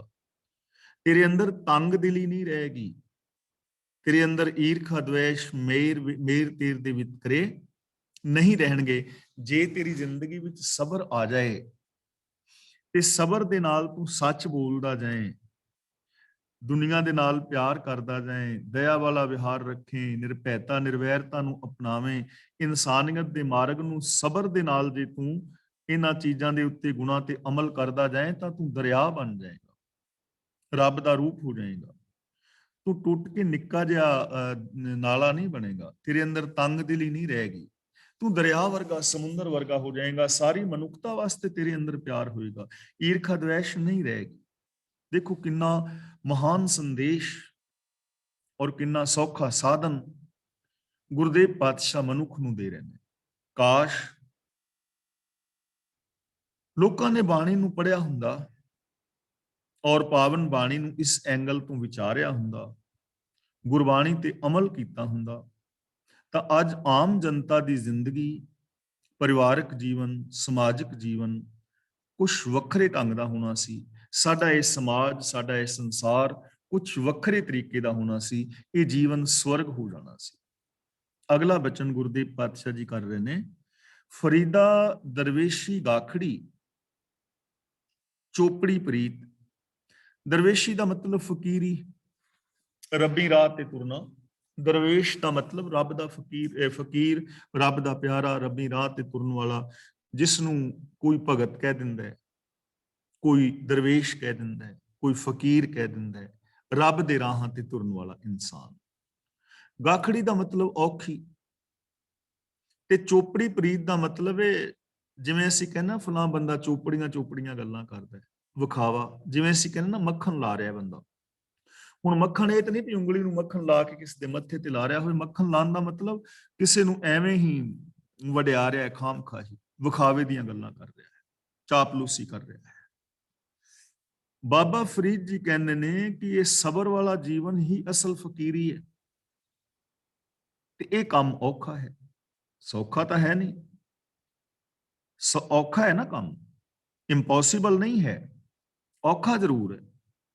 ਚੋਪੜੀ ਪ੍ਰੀਤ, ਪਰ ਜਿਹੜੀ ਤੇਰੀ ਪ੍ਰੀਤ ਹੈ ਉਹ ਤੇ ਚੋਪੜੀ ਹੈ, ਮਤਲਬ ਉਤੋਂ ਉਤੋਂ ਹੈ। ਤੂੰ ਤੇ ਸਿਰਫ ਪ੍ਰੀਤ ਦੀਆਂ ਗੱਲਾਂ ਕਰ ਰਿਹਾ, ਚੋਪੜੀਆਂ ਚੋਪੜੀਆਂ ਚੋਪੜੀਆਂ ਗੱਲਾਂ ਕਰਨਾ, ਮਤਲਬ ਉਤੋਂ ਉਤੋਂ ਗੱਲਾਂ ਕਰਨਾ, ਅਮਲ ਨਾ ਹੋਣਾ।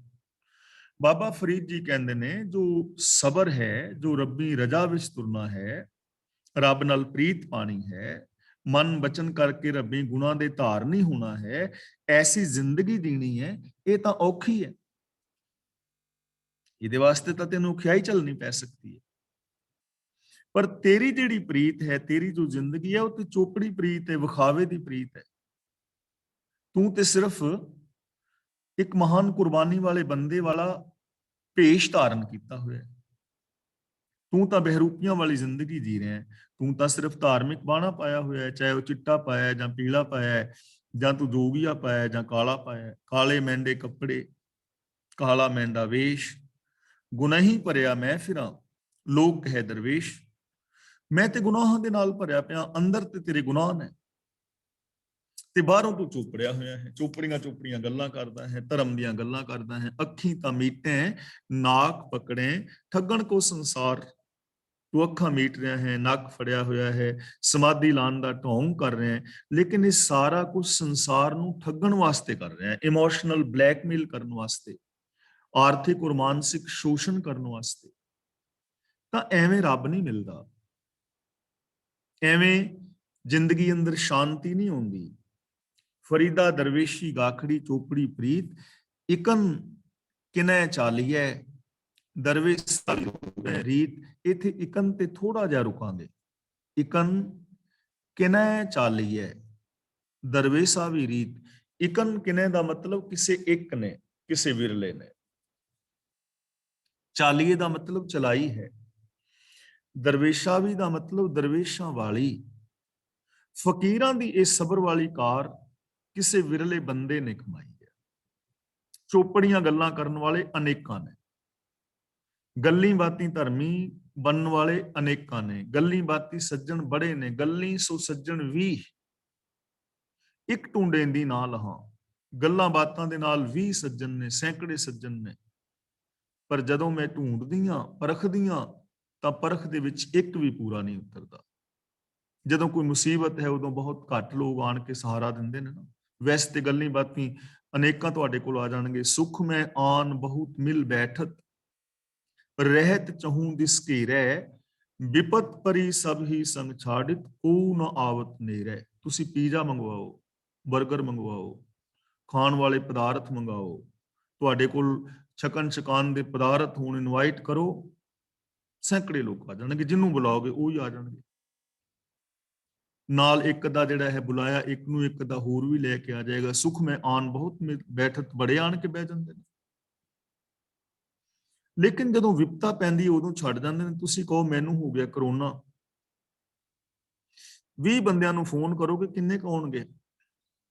ਸਗੋਂ ਉਹਨਾਂ ਨੇ ਦੂਜਿਆਂ ਨੂੰ ਫੋਨ ਕਰਨਾ ਕਿ ਉਹਦਾ ਫੋਨ ਮੈਨੂੰ ਆਇਆ ਸੀ, ਮੈਨੂੰ ਕਹਿੰਦਾ ਸਿਆਹੀ, ਮੈਂ ਤਾਂ ਟਲ ਗਿਆ, ਤੇ ਉਹਦੇ ਕੋਲ ਜਾਈ ਨਾ, ਉਹਨੂੰ ਕਰੋਨਾ ਹੋਇਆ, ਮਾਰਿਆ ਜਾਏ।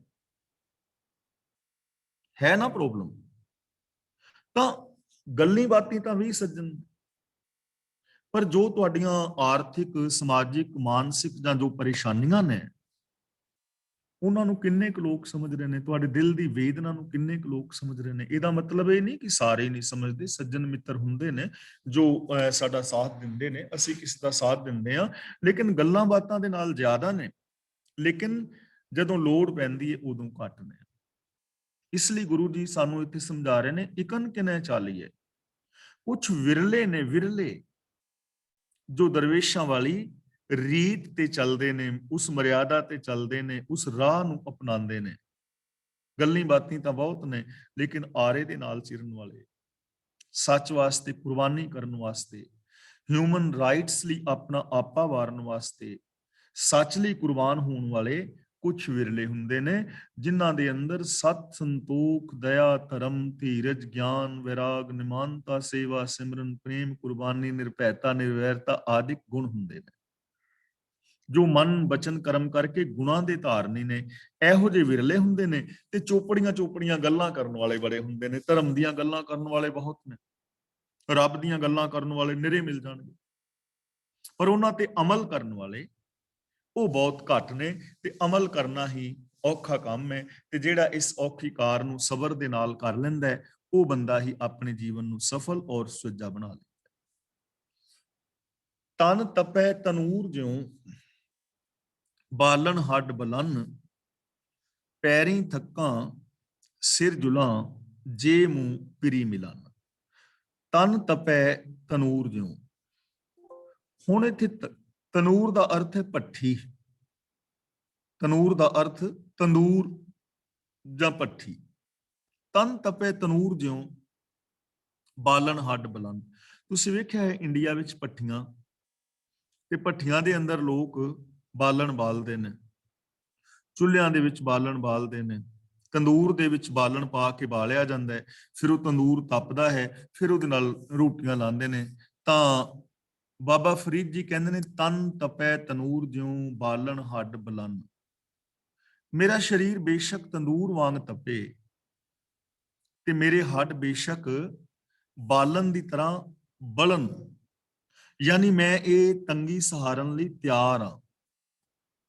ਪੈਰੀ ਥੱਕਾਂ ਸਿਰ ਜੁਲਾਂ। ਥੱਕਾਂ ਦਾ ਮਤਲਬ ਜੇ ਮੈਂ ਥੱਕ ਜਾਵਾਂ, ਇਹਨੂੰ ਪੈਰੀ ਨਹੀਂ ਪੜਨਾ, ਬਿੰਦੀ ਲਾ ਕੇ ਪੜਨਾ ਹੈ, ਪੈਰੀ।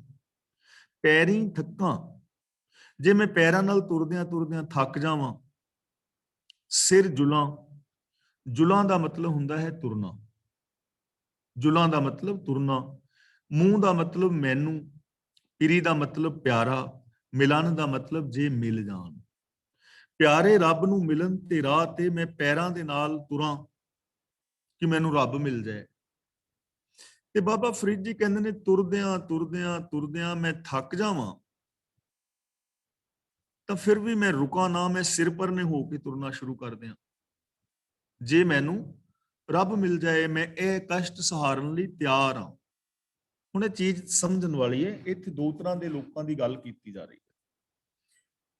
ਇੱਕ ਤੇ ਉਹਨੇ ਜੋ ਹੱਡਾਂ ਨੂੰ, ਸਰੀਰ ਨੂੰ ਬਾਲ ਰਹੇ ਨੇ, ਜਿਵੇਂ ਹੱਠ ਯੋਗ ਕਰ ਰਹੇ ਨੇ ਲੋਕ। ਤੁਸੀਂ ਵੇਖਿਆ ਹੋਵੇਗਾ, ਜਦੋਂ YouTube ਤੇ ਪਾਓਗੇ ਇਹੋ ਜਿਹੀਆਂ ਵੀਡੀਓਜ਼ ਮਿਲ ਜਾਣਗੀਆਂ ਕਿ ਕੁਝ ਬਾਬੇ ਜਿਹੜੇ ਨੇ ਆਪਣੇ ਸਰੀਰ ਤੇ ਮਿੱਟੀ ਜੀ ਮਲ ਕੇ 4-5 ਧੂਣੀਆਂ ਤਾ ਲੈਂਦੇ ਨੇ ਗਰਮੀ ਦੇ ਦਿਨਾਂ ਵਿੱਚ, ਤੇ ਆਪ ਵਿਚਕਾਰ ਬਹਿ ਜਾਂਦੇ ਨੇ ਤੇ ਉਹ ਕਹਿੰਦੇ ਨੇ ਅਸੀਂ ਰੱਬ ਦੀ ਭਗਤੀ ਕਰ ਰਹੇ ਹਾਂ। ਕਈ ਲੋਕ ਤੁਹਾਨੂੰ ਪੁੱਠੇ ਲਟਕੇ ਮਿਲ ਜਾਣਗੇ, ਕਈ ਲੋਕ ਤੁਹਾਨੂੰ ਪਾਣੀ ਵਿੱਚ ਖਲੋਤੇ ਮਿਲ ਜਾਣਗੇ ਜੀ, ਰੱਬ ਦੀ ਭਗਤੀ ਕਰ ਰਹੇ ਹਾਂ।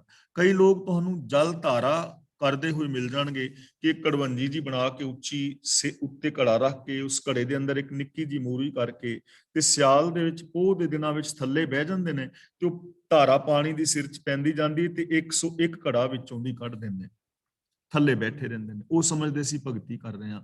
ਇਹਨੂੰ ਕਹਿੰਦੇ ਨੇ ਤਨ ਤਪੇ ਤਨੂਰ ਜਿਉ, ਕਿ ਤਨ ਨੂੰ ਤੰਦੂਰ ਦੀ ਤਰ੍ਹਾਂ ਤਪਾਣਾ, ਹੱਡਾਂ ਨੂੰ ਬਾਲਣ ਦੀ ਤਰ੍ਹਾਂ ਬਾਲਣਾ। ਬਾਬਾ ਫਰੀਦ ਜੀ ਕਹਿੰਦੇ ਨੇ, ਮੈਂ ਇਹ ਕੰਮ ਕਰਨ ਲਈ ਤਿਆਰ ਹਾਂ ਜੇ ਮੈਨੂੰ ਰੱਬ ਮਿਲ ਜਾਏ। ਪਰ ਇਹਨਾਂ ਕੰਮਾਂ ਨਾਲ ਤੇ ਮਿਲਦਾ ਨਹੀਂ, ਇਹਨਾਂ ਕੰਮਾਂ ਨਾਲ ਤੇ ਮਿਲਦਾ ਨਹੀਂ। ਬਾਬਾ ਫਰੀਦ ਜੀ ਕਹਿੰਦੇ ਨੇ, ਜੇ ਮਿਲਦਾ ਹੋਏ ਤੇ ਮੈਨੂੰ ਕੀ ਪ੍ਰੋਬਲਮ ਹੈ, ਮੈਂ ਵੀ ਕਰਨ ਲਈ ਤਿਆਰ ਹਾਂ। ਇਹ ਉਹਨਾਂ ਲੋਕਾਂ ਦਾ ਖੰਡਨ ਕੀਤਾ ਜਾ ਰਿਹਾ। ਤੇ ਦੂਜੇ ਉਹ ਨੇ ਜਿਹੜੇ ਤੁਰਨ ਨੂੰ ਭਗਤੀ ਸਮਝਦੇ ਨੇ ਕਿ ਦੁਨੀਆ ਦੇ ਵਿੱਚ ਫਿਰੋ, ਤੁਰਦੇ ਰਹੋ, ਸੰਸਾਰ ਦੇ ਵਿੱਚ ਵਿਚਰੋ, ਘੁੰਮੋ ਤੇ ਸ਼ਾਇਦ ਰੱਬ ਮਿਲ ਜਾਏ। ਕਈ ਸੰਨਿਆਸੀ ਬਾਬੇ ਨੇ, ਉਹ ਤੁਰਦੇ ਹੀ ਰਹਿੰਦੇ ਨੇ। ਮੈਂ ਰਾਜਸਥਾਨ ਵਿੱਚ ਛੋਟੇ ਹੁੰਦੇ ਨੇ ਵੇਖਿਆ ਹੈ, ਆਪਨੇ ਵੇਖਿਆ ਹੋਵੇਗਾ, ਸ਼ਾਇਦ YouTube ਤੇ ਵੀਡੀਓ ਵੀ ਮਿਲ ਜਾਣ। ਇਸ ਤਰ੍ਹਾਂ ਹੁੰਦਾ ਹੈ ਕਿ ਉਹ ਕਿਸੇ ਦੇਵੀ ਜਾਂ ਕਿਸੇ ਮੰਦਿਰ ਆਦਿਕ ਦੀ ਯਾਤਰਾ ਵਾਸਤੇ ਜਾਂਦੇ ਨੇ ਤੇ ਲੇਟ ਕੇ ਜਾਂਦੇ ਨੇ। ਹੱਥ ਦੇ ਵਿੱਚ ਇੱਕ ਪੱਥਰ ਫੜਿਆ ਹੈ, ਜ਼ਮੀਨ ਦੇ ਉੱਤੇ ਸਿੱਧੇ ਲੰਮੇ ਪੈ ਜਾਂਦੇ ਨੇ ਤੇ ਪੱਥਰ ਰੱਖ ਦਿੰਦੇ ਨੇ ਅੱਗੇ। ਫਿਰ ਉੱਥੋਂ ਖੜੇ ਹੁੰਦੇ ਨੇ, ਜਿੱਥੇ ਪੱਥਰ ਰੱਖਿਆ ਹੁੰਦਾ ਹੈ ਉੱਥੋਂ ਫਿਰ ਲੇਟ ਕੇ ਅੱਗੇ ਪੱਥਰ ਰੱਖਦੇ ਨੇ ਤੇ ਐਵੇਂ ਉਹ ਸੈਂਕੜੇ ਮੀਲਾਂ ਦੀ ਯਾਤਰਾ ਕਰਦੇ ਨੇ। ਗੋਡੇ ਗਿੱਟੇ ਛਿੱਲੇ ਜਾਂਦੇ ਨੇ, ਉਹਨਾਂ ਨੇ ਪੱਟੀਆਂ ਵਗੈਰਾ ਬੰਨੀਆਂ ਹੁੰਦੀਆਂ ਨੇ। ਇੱਕ ਲੋਟਨ ਬਾਬਾ ਵੇਖਿਆ ਹੈ, ਜਿਹੜਾ ਸੜਕ ਦੇ ਉੱਤੇ ਆਪਣੇ ਗੋਡੇ ਗਿੱਟਿਆਂ ਤੇ ਪੱਟੀਆਂ ਬੰਨ ਕੇ ਤੇ ਲੇਟ ਕੇ ਨਾ ਇਸ ਤਰ੍ਹਾਂ ਰਿੜ ਕੇ ਜਾ ਰਿਹਾ ਸੀ। ਤਾਂ ਹੁਣ ਬਾਬਾ ਫਰੀਦ ਜੀ ਉਹਨਾਂ ਦਾ ਖੰਡਨ ਕਰ ਰਹੇ ਨੇ ਵੀ ਜੇ ਐਵੇਂ ਰੱਬ ਮਿਲਦਾ ਹੋਵੇ ਤਾਂ ਫਿਰ ਤਾਂ ਮੈਂ ਪੈਰਾਂ ਦੇ ਨਾਲ ਜੇ ਥੱਕ ਜਾਵਾਂ ਤੇ ਮੈਂ ਸਿਰ ਪਰਨੇ ਹੋ ਕੇ ਤੁਰਨ ਲਈ ਵੀ ਤਿਆਰ ਹਾਂ। ਪਰ ਤੁਰਿਆ ਰੱਬ ਮਿਲਦਾ ਨਹੀਂ ਨਾ, ਸਿਰ ਪਰਨੇ ਹੋਣ ਨਾਲ ਰੱਬ ਮਿਲਦਾ ਨਹੀਂ ਨਾ, ਕਿਉਂਕਿ ਰੱਬ ਦੂਰ ਥੋੜਾ ਹੈ, ਰੱਬ ਦਾ ਘਰ ਦੂਰ ਥੋੜਾ ਹੈ ਜਿੱਥੇ ਮੈਂ ਤੁਰ ਕੇ ਜਾਣਾ ਹੈ। ਉਹ ਤੇ ਜਰਰੇ ਜਰਰੇ ਅੰਦਰ ਸਮਾਇਆ ਹੋਇਆ ਹੈ, ਮੇਰੇ ਵਿੱਚ ਵੀ, ਤੁਹਾਡੇ ਵਿੱਚ ਵੀ, ਵਨਸਪਤੀ ਵਿੱਚ ਵੀ, ਹਰ ਥਾਂ ਤੇ ਸਮਾਇਆ ਹੈ। ਦਿਸਦਾ ਹੋਇਆ ਸੰਸਾਰ ਉਹਦਾ ਹੀ ਤੇ ਰੂਪ ਹੈ, ਜੋ ਦਿਸੈ ਸੋ ਤੇਰਾ ਰੂਪ। ਜੇਤੇ ਔਰਤ ਮਰਦਾਂ ਸਾਜੇ, ਇਹ ਸਭ ਰੂਪ तुम्हारे। ਕਬੀਰ ਪੂੰਗਰਾ ਰਾਮ ਅੱਲਾਹ ਕਾ ਸਭ ਗੁਰ ਪੀਰ ਹਮਾਰੇ। ਕਿ ਜਿੰਨੀਆਂ ਵੀ ਮਾਨਯੋਗ ਔਰਤਾਂ ਨੇ, ਜਿੰਨੇ ਵੀ ਮਾਨਯੋਗ ਪੁਰਸ਼ ਨੇ, हे ਪ੍ਰਭੂ ਇਹ ਤੇਰਾ ਹੀ ਤੇ ਰੂਪ ਨੇ, ਜੋ ਦਿਸੈ ਸੋ ਤੇਰਾ ਰੂਪ, ਸਭ ਮੈਂ ਜੋ ਜੋ ਤੈ ਸੋਏ।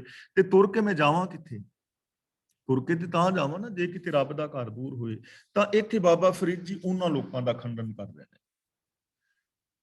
ਅੱਗੇ ਗੁਰੂ ਸਾਹਿਬ ਜੀ ਸਾਨੂੰ ਸਮਝਾ ਰਹੇ ਨੇ, ਇਹ ਜਿਹੜਾ ਸ਼ਲੋਕ ਹੈ ਨਾ, ਵਾਰਾਂ ਤੇ ਵਧੀਕ ਦੇ ਵਿੱਚ ਸਾਹਿਬ ਸ੍ਰੀ ਗੁਰੂ ਨਾਨਕ ਦੇਵ ਜੀ ਦਾ ਉਚਾਰਨ ਕੀਤਾ ਹੈ, ਜੋ ਅੱਗੇ ਮੈਂ ਪੜ੍ਹ ਰਿਹਾ। ਹੁਣ ਗੁਰੂ ਸਾਹਿਬ ਜੀ ਇਸ ਸ਼ਲੋਕ ਦਾ ਖੋਲ ਕੇ ਸਾਨੂੰ ਸਮਝਾ ਰਹੇ ਨੇ ਕਿ ਭੁਲੇਖਾ ਨਾ ਰਹਿ ਜਾਏ। ਜਿਵੇਂ ਬਾਬਾ ਫਰੀਦ ਜੀ ਨੇ ਖੰਡਨ ਕੀਤਾ ਹੈ ਨਾ ਉਹਨਾਂ ਚੀਜ਼ਾਂ ਦਾ, ਤਾਂ ਮਤਾ ਕੋਈ ਇਹ ਸਮਝ ਲਵੇ ਵੀ ਤੁਰਿਆ ਰੱਬ ਮਿਲ ਜਾਂਦਾ, ਕੋਈ ਭੁਲੇਖਾ ਨਾ ਰਹਿ ਜਾਏ। ਗੁਰੂ ਜੀ ਉਹਨੂੰ ਸਾਨੂੰ ਹੋਰ ਖੋਲ ਕੇ ਸਮਝਾ ਰਹੇ ਨੇ, ਕਹਿੰਦੇ ਨੇ ਤਨ ਨਾ ਤਪਾਏ ਤਨੂਰ ਜਿਉ, ਬਾਲਣ ਹੱਡ ਨਾ ਬਾਲ, ਸਰੀਰ ਨੂੰ ਧੂਣੀਆਂ ਦੇ ਨਾਲ ਤੰਦੂਰ ਵਾਂਗ ਨਾ ਸਾੜ, ਤੇ ਹੱਡਾਂ ਨੂੰ ਬਾਲਣ ਵਾਂਗ ਨਾ ਬਾਲ, ਆਪਣੇ ਸਰੀਰ ਨੂੰ ਕਮਜ਼ੋਰ ਨਾ ਕਰ, ਇਹ ਕਰਮ ਨਾ ਕਰ, ਇਹਨਾਂ ਕਰਮਾਂ ਦਾ ਕੋਈ ਫਾਇਦਾ ਨਹੀਂ ਹੈ। ਸਿਰ ਪੈਰੀ ਕਿਆ ਫੇੜਿਆ, ਇਹਨੂੰ ਪੈਰੀ ਨਹੀਂ ਪੜਨਾ, ਪੈਰੀ ਬਿੰਦੀ ਲਗਾ ਕੇ ਪੈਰਾਂ ਨੇ। ਫੇੜਿਆ ਦਾ ਮਤਲਬ ਵੰਗਾੜਿਆ ਹੈ, ਪਿਰੀ ਦਾ ਮਤਲਬ ਰੱਬ ਨੂੰ, ਪਿਆਰੇ ਨੂੰ, ਨਿਹਾਲ ਦਾ ਮਤਲਬ ਵੇਖ। ਸਿਰ ਪੈਰੀ ਕਿਆ ਫੇੜਿਆ, ਤੇਰਾ ਸਿਰ ਨੇ ਔਰ ਪੈਰਾਂ ਨੇ ਕੀ ਵਿਗਾੜਿਆ, ਹੱਡੀਆਂ ਨੇ ਤੇਰਾ ਕੀ ਵਿਗਾੜਿਆ, ਸਰੀਰ ਨੇ ਤੇਰਾ ਕੀ ਵਿਗਾੜ ਰਿਹਾ ਹੈ। ਕਿਉਂ ਇਹਨੂੰ ਧੂਣੀਆਂ ਦੇ ਵਿਚਕਾਰ ਲੈ ਕੇ ਬੈਠਾ, ਕਿਉਂ ਐਵੇਂ ਸਿਰ ਦੇ ਵਿੱਚ ਠੰਡਾ ਪਾਣੀ ਪਾਈ ਜਾਂਦਾ, ਤਨ ਨੂੰ ਦੁਖੀ ਕਰ ਰਿਹਾ, ਪਾਣੀ ਵਿੱਚ ਖਲੋਤਾ ਹੈ, ਜੰਗਲਾਂ ਵਿੱਚ ਤੁਰਿਆ ਫਿਰਨਾ ਹੈ, ਜੰਗਲ ਜੰਗਲ ਕਿਆ ਪਵੇਂ, ਵਣ ਕੰਡਾ ਮੋੜੇ, ਕੰਡੇ ਚ ਬਾਂਦਾ ਫਿਰਨਾ, ਤੇਰਾ ਸਰੀਰ ਨੇ ਵਿਗਾੜਿਆ ਕੀ ਹੈ। ਗੁਰੂਦੇਵ ਨੇ ਪਾਵਨ ਬਾਣੀ ਵਿੱਚ ਬੜਾ ਪਿਆਰਾ ਬਚਨ ਕੀਤਾ ਹੈ, ਕਹਿਣ ਲੱਗੇ ਤਜੇ ਅੰਨ ਨਾ ਮਿਲੇ ਗੋਪਾਲ, ਰੋਟੀ ਛੱਡਣ ਨਾਲ ਰੱਬ ਥੋੜਾ ਮਿਲਦਾ ਹੈ। ਜਪੀਏ ਨਾਮ ਜਪੀਏ ਅੰਨ, ਅੰਭੈ ਕੈ ਸੰਗ ਨੀਕਾ ਵਨ, ਅੰਨੇ ਬਾਹਰ ਜੋ ਨਰ ਹੋਵੇ, ਤੀਨ ਭਵਨ ਮੈਂ ਆਪਣੀ ਖੋਵੇ। ਜਿਹੜੇ ਇਹ ਕਹਿੰਦੇ ਨੇ ਨਾ ਕਿ ਅੰਨ ਛੱਡਿਆ ਰੱਬ ਮਿਲ ਜਾਂਦਾ ਹੈ, ਗੁਰੂ ਜੀ ਕਹਿੰਦੇ ਨੇ ਉਹ ਤਿੰਨਾਂ ਲੋਕਾਂ ਵਿੱਚ ਹੀ, ਭਾਵ ਸਾਰੀ ਦੁਨੀਆ ਵਿੱਚ ਆਪਣੀ ਇੱਜ਼ਤ ਹੀ ਗਵਾ ਬੈਠਦੇ ਨੇ। ਇਸ ਲਈ ਗੁਰੂਦੇਵ ਨੇ ਪਾਵਨ ਬਾਣੀ ਦੇ ਵਿੱਚ ਬਚਨ ਕੀਤਾ ਹੈ, ਛੋੜੈ ਅੰਨ ਕਰੈ ਪਾਖੰਡ, ਨਾ ਸੁਹਾਗਣ ਨਾ ਹੋਇ ਰੰਡ। ਤੇ ਅਸੀਂ ਇਹ ਸ਼ਬਦ ਜਿਹੜਾ ਹੈ ਨਾ ਕੱਲਾ ਬੀਬੀਆਂ ਵਾਸਤੇ ਵਰਤ ਲੈਂਦੇ ਹਾਂ, ਵਰਤ ਰੱਖਣ ਵਾਲੀਆਂ ਵਾਸਤੇ। ਇਹ ਸ਼ਬਦ ਕੱਲਾ ਉਹਨਾਂ ਬੀਬੀਆਂ ਵਾਸਤੇ ਨਹੀਂ ਹੈ, ਇਹ ਬਾਬਿਆਂ ਵਾਸਤੇ ਹੈ, ਜਿਹੜੇ ਦੁੱਧਾਧਾਰੀ ਬਣੇ ਹੋਏ ਨੇ, ਜਿਹੜੇ ਕਹਿੰਦੇ ਨੇ ਅਸੀਂ ਅੰਨ ਛੱਡਿਆ ਹੈ ਤੇ ਅਸੀਂ ਅੰਨ ਛੱਡ ਕੇ ਭਗਤੀ ਕਰਦੇ ਹਾਂ। ਉਹਨਾਂ ਵਾਸਤੇ ਕਿਹਾ ਜਾ ਰਿਹਾ ਹੈ, ਨਾ ਉਹ ਸੁਹਾਗਣੀਆਂ ਚੋਂ ਨਾ ਉਹ ਰੰਡੀਆਂ ਚੋਂ, ਉਹ ਕਿਸੇ ਲੇਖੇ ਵੀ ਨਹੀਂ ਹੈ, ਕਿਉਂਕਿ ਉਹ ਚੋਰੀ ਸਾਰਾ ਕੁਝ ਛਕ ਛਕਾ ਰਹੇ ਨੇ, ਕਰਮ ਕਰ ਰਹੇ ਨੇ। ਖੈਰ ਉਹ ਵੱਖਰਾ। ਸਿਰ ਪੈਰੀ ਕਿਆ ਫੇੜਿਆ, ਤੇਰਾ ਸਿਰ ਨੇ ਕੀ ਵਿਗਾੜਿਆ, ਵੀ ਇਹਨੂੰ ਸਿਰ ਨੂੰ ਥੱਲੇ ਨੂੰ ਕੀਤਾ ਤੂੰ, ਸਿਰ ਪਰਨੇ ਤੁਰੇ ਕਿਉਂ। ਅੰਦਰ ਪਿਰੀ ਨਿਹਾਲ, ਆਪਣੇ ਅੰਦਰ ਰੱਬ ਨੂੰ ਵੇਖ। ਜੰਗਲਾਂ ਵਿੱਚ ਫਿਰਦਾ ਕਾਤੋਂ, ਤੀਰਥਾਂ ਤੇ ਨਹਾਉਂਦਾ ਫਿਰਨਾ, ਤੀਰਥਾਂ ਤੇ ਨਹਾਉਣ ਨਾਲ ਤੇ ਤੇਰੇ ਸਰੀਰ ਨੇ ਸਾਫ਼ ਹੋਣਾ, ਤੇ ਵਿਕਾਰ ਤੇ ਮਨ ਵਿੱਚ ਨੇ, ਮਨ ਨੇ ਥੋੜਾ ਸਾਫ਼ ਹੋਣਾ ਹੈ। ਅੰਦਰ ਪਿਰੀ ਨਿਹਾਲ, ਆਪਣੇ ਅੰਦਰ, ਆਪਣੀ ਸੋਚ ਦੇ ਵਿੱਚ, ਆਪਣੇ ਮਨ ਬੁੱਧੀ ਦੇ ਵਿੱਚ ਰੱਬ ਨੂੰ ਵੇਖ, ਰੱਬੀ ਗੁਣਾਂ ਨੂੰ ਵੇਖ। ਤੇਰੇ ਅੰਦਰ ਹੀ ਰੱਬ ਹੈ, ਤੇਰੇ ਅੰਦਰ ਸੱਚ ਹੈ, ਤੇਰੇ ਅੰਦਰ ਸੰਤੋਖ ਹੈ, ਤੇਰੇ ਅੰਦਰ ਦਇਆ ਹੈ, ਤੇਰੇ ਅੰਦਰ ਇਨਸਾਨੀਅਤ ਹੈ, ਤੂੰ ਰੱਬ ਦਾ ਹੀ ਤੇ ਰੂਪ ਹੈ। ਆਪਣੇ ਅੰਦਰ ਇਹਨਾਂ ਗੁਣਾਂ ਨੂੰ ਵੇਖ, ਇਨਸਾਨੀਅਤ ਨੂੰ ਵੇਖ, ਇਹਨਾਂ ਨੂੰ ਪ੍ਰਗਟ ਕਰ। ਤੇ ਗੁਣਾਂ ਨੂੰ ਅੰਦਰੋਂ ਵੇਖਣ ਵਾਸਤੇ ਧੂਣੀਆਂ ਤਾਣ ਦੀ ਲੋੜ ਥੋੜਾ ਹੈ, ਸੜਕਾਂ ਤੇ ਲੇਟਣ ਦੀ ਲੋੜ ਥੋੜਾ ਹੈ, ਸ਼ੀਰ ਸਾਸਨ ਲਾਉਣ ਦੀ ਲੋੜ ਥੋੜਾ ਹੈ। ਅੰਦਰ ਗੁਣਾਂ ਨੂੰ ਵੇਖਣ ਵਾਸਤੇ ਤਾਂ ਆਪਣੀ ਸੋਚ ਨੂੰ ਬਦਲਣ ਦੀ ਲੋੜ ਹੈ ਨਾ। ਸਿਰਫ ਸੋਚ ਨੂੰ ਬਦਲ, ਆਪਣੇ ਅੰਦਰ ਰੱਬ ਨੂੰ ਵੇਖ, ਆਪਣੇ ਅੰਦਰ ਵੇਖ ਕਿ ਤੇਰੇ ਅੰਦਰ ਦੋਸ਼ ਕਿੰਨੇ ਨੇ, ਤੇਰੇ ਅੰਦਰ ਗੁਨਾਹ ਕਿੰਨੇ ਨੇ, ਤੇਰੇ ਅੰਦਰ ਗੁਣ ਕਿੰਨੇ ਨੇ, ਤੂੰ ਕਿੱਥੇ ਖੜਾ ਹੈ। ਸੈਲਫ ਐਨਾਲਿਸਿਸ ਕਰ। ਅਗਲਾ ਬਚਨ ਕਰਦੇ ਨੇ, ਹਉ ਢੂੰਢੇਂਦੀ ਸੱਜਣਾ ਸੱਜਣ ਮੈਂਡੇ ਨਾਲ, ਕਿ ਮੈਂ ਰੱਬ ਨੂੰ ਲੱਭਦੀ ਫਿਰਦੀ ਸਾਂ। ਸੱਜਣ ਰੱਬ ਪਿਆਰਾ, ਸੱਜਣ ਮੈਂਡੇ ਨਾਲ, ਤੇ ਰੱਬ ਤੇ ਮੇਰੇ ਨਾਲ ਸੀ, ਮੈਨੂੰ ਭੁਲੇਖਾ ਸੀ। ਆਮ ਕਰਕੇ ਕਹਾਵਤ ਹੈ ਨਾ, ਕੁੱਛੜ ਕੁੜੀ ਤੇ ਸ਼ਹਿਰ ਢੰਡੋਰਾ। ਕਿਸੇ ਬੀਬੀ ਨੇ ਕੁੱਛੜ ਕੁੜੀ ਚੁੱਕੀ ਹੋਈ ਸੀ, ਆਪਣੀ ਨਿੱਕੀ ਬੱਚੀ, ਤੇ ਉਹ ਲੱਭਦੀ ਫਿਰਦੀ ਸੀ, ਮੇਰੀ ਕੁੜੀ ਗਵਾਚ ਗਈ, ਮੇਰੀ ਕੁੜੀ ਗਵਾਚ ਗਈ। ਕੁੜੀ ਸਾਰੇ ਸ਼ਹਿਰ ਦੇ ਵਿੱਚ ਢੰਡੋਰਾ ਪਿੱਟ ਗਿਆ ਕੁੜੀ। ਤੇ ਕਿਸੇ ਨੇ ਕਿਹਾ ਜਿਹੜੀ ਕੁੱਛੜ ਚੁੱਕੀ ਹੈ, ਉਹ ਕਹਿੰਦੀ ਹਾਂ ਇਹੋ ਹੀ ਸੀ, ਮੈਂ ਤੇ ਕੁੱਛੜ ਚੁੱਕੀ ਫਿਰਦੀ ਹਾਂ। ਕੁੱਛੜ ਕੁੜੀ ਤੇ ਸ਼ਹਿਰ ਢੰਡੋਰਾ। ਇਸੇ ਤਰ੍ਹਾਂ ਰੱਬ ਅੰਦਰ ਤੇ ਲੱਭਦਾ ਜੰਗਲਾਂ ਵਿੱਚ ਫਿਰਦਾ ਹੈ। ਰੱਬ ਤੇ ਮੇਰੇ ਨਾਲ ਸੀ, ਹਉ ਢੂੰਢੇਂਦੀ ਸੱਜਣਾ, ਮੈਂ ਰੱਬ ਨੂੰ ਲੱਭਦੀ ਫਿਰਦੀ ਹਾਂ, ਸੱਜਣ ਮੇਰਾ ਮੇਰੇ ਨਾਲ। ਹੁਣ ਦੇਖੋ ਸਾਡੇ ਸੱਜਣ ਕੌਣ ਨੇ ਔਰ ਦੁਸ਼ਮਣ ਕੌਣ ਨੇ। ਅਕਾਮ, ਕ੍ਰੋਧ, ਲੋਭ, ਹੰਕਾਰ, ਈਰਖਾ, ਦਵੇਸ਼, ਇਹ ਇਨਸਾਨੀਅਤ ਦੇ ਦੁਸ਼ਮਣ ਨੇ। ਸਤ, ਸੰਤੋਖ, ਦਇਆ, ਧਰਮ, ਸਚਾਈ, ਨਿਰਭੈਤਾ ਵਗੈਰਾ ਇਹ ਸੱਜਣ ਨੇ। ਰੱਬ ਗੁਣਾਂ ਦਾ ਮੁਜੱਸਮਾ ਹੈ, ਗੁਣ ਨਿਧਾਨ ਭਗਤਨ ਕੋ ਬਰਤਨ, ਤੇ ਉਹ ਤੇ ਮੇਰੇ ਨਾਲ ਹੈ।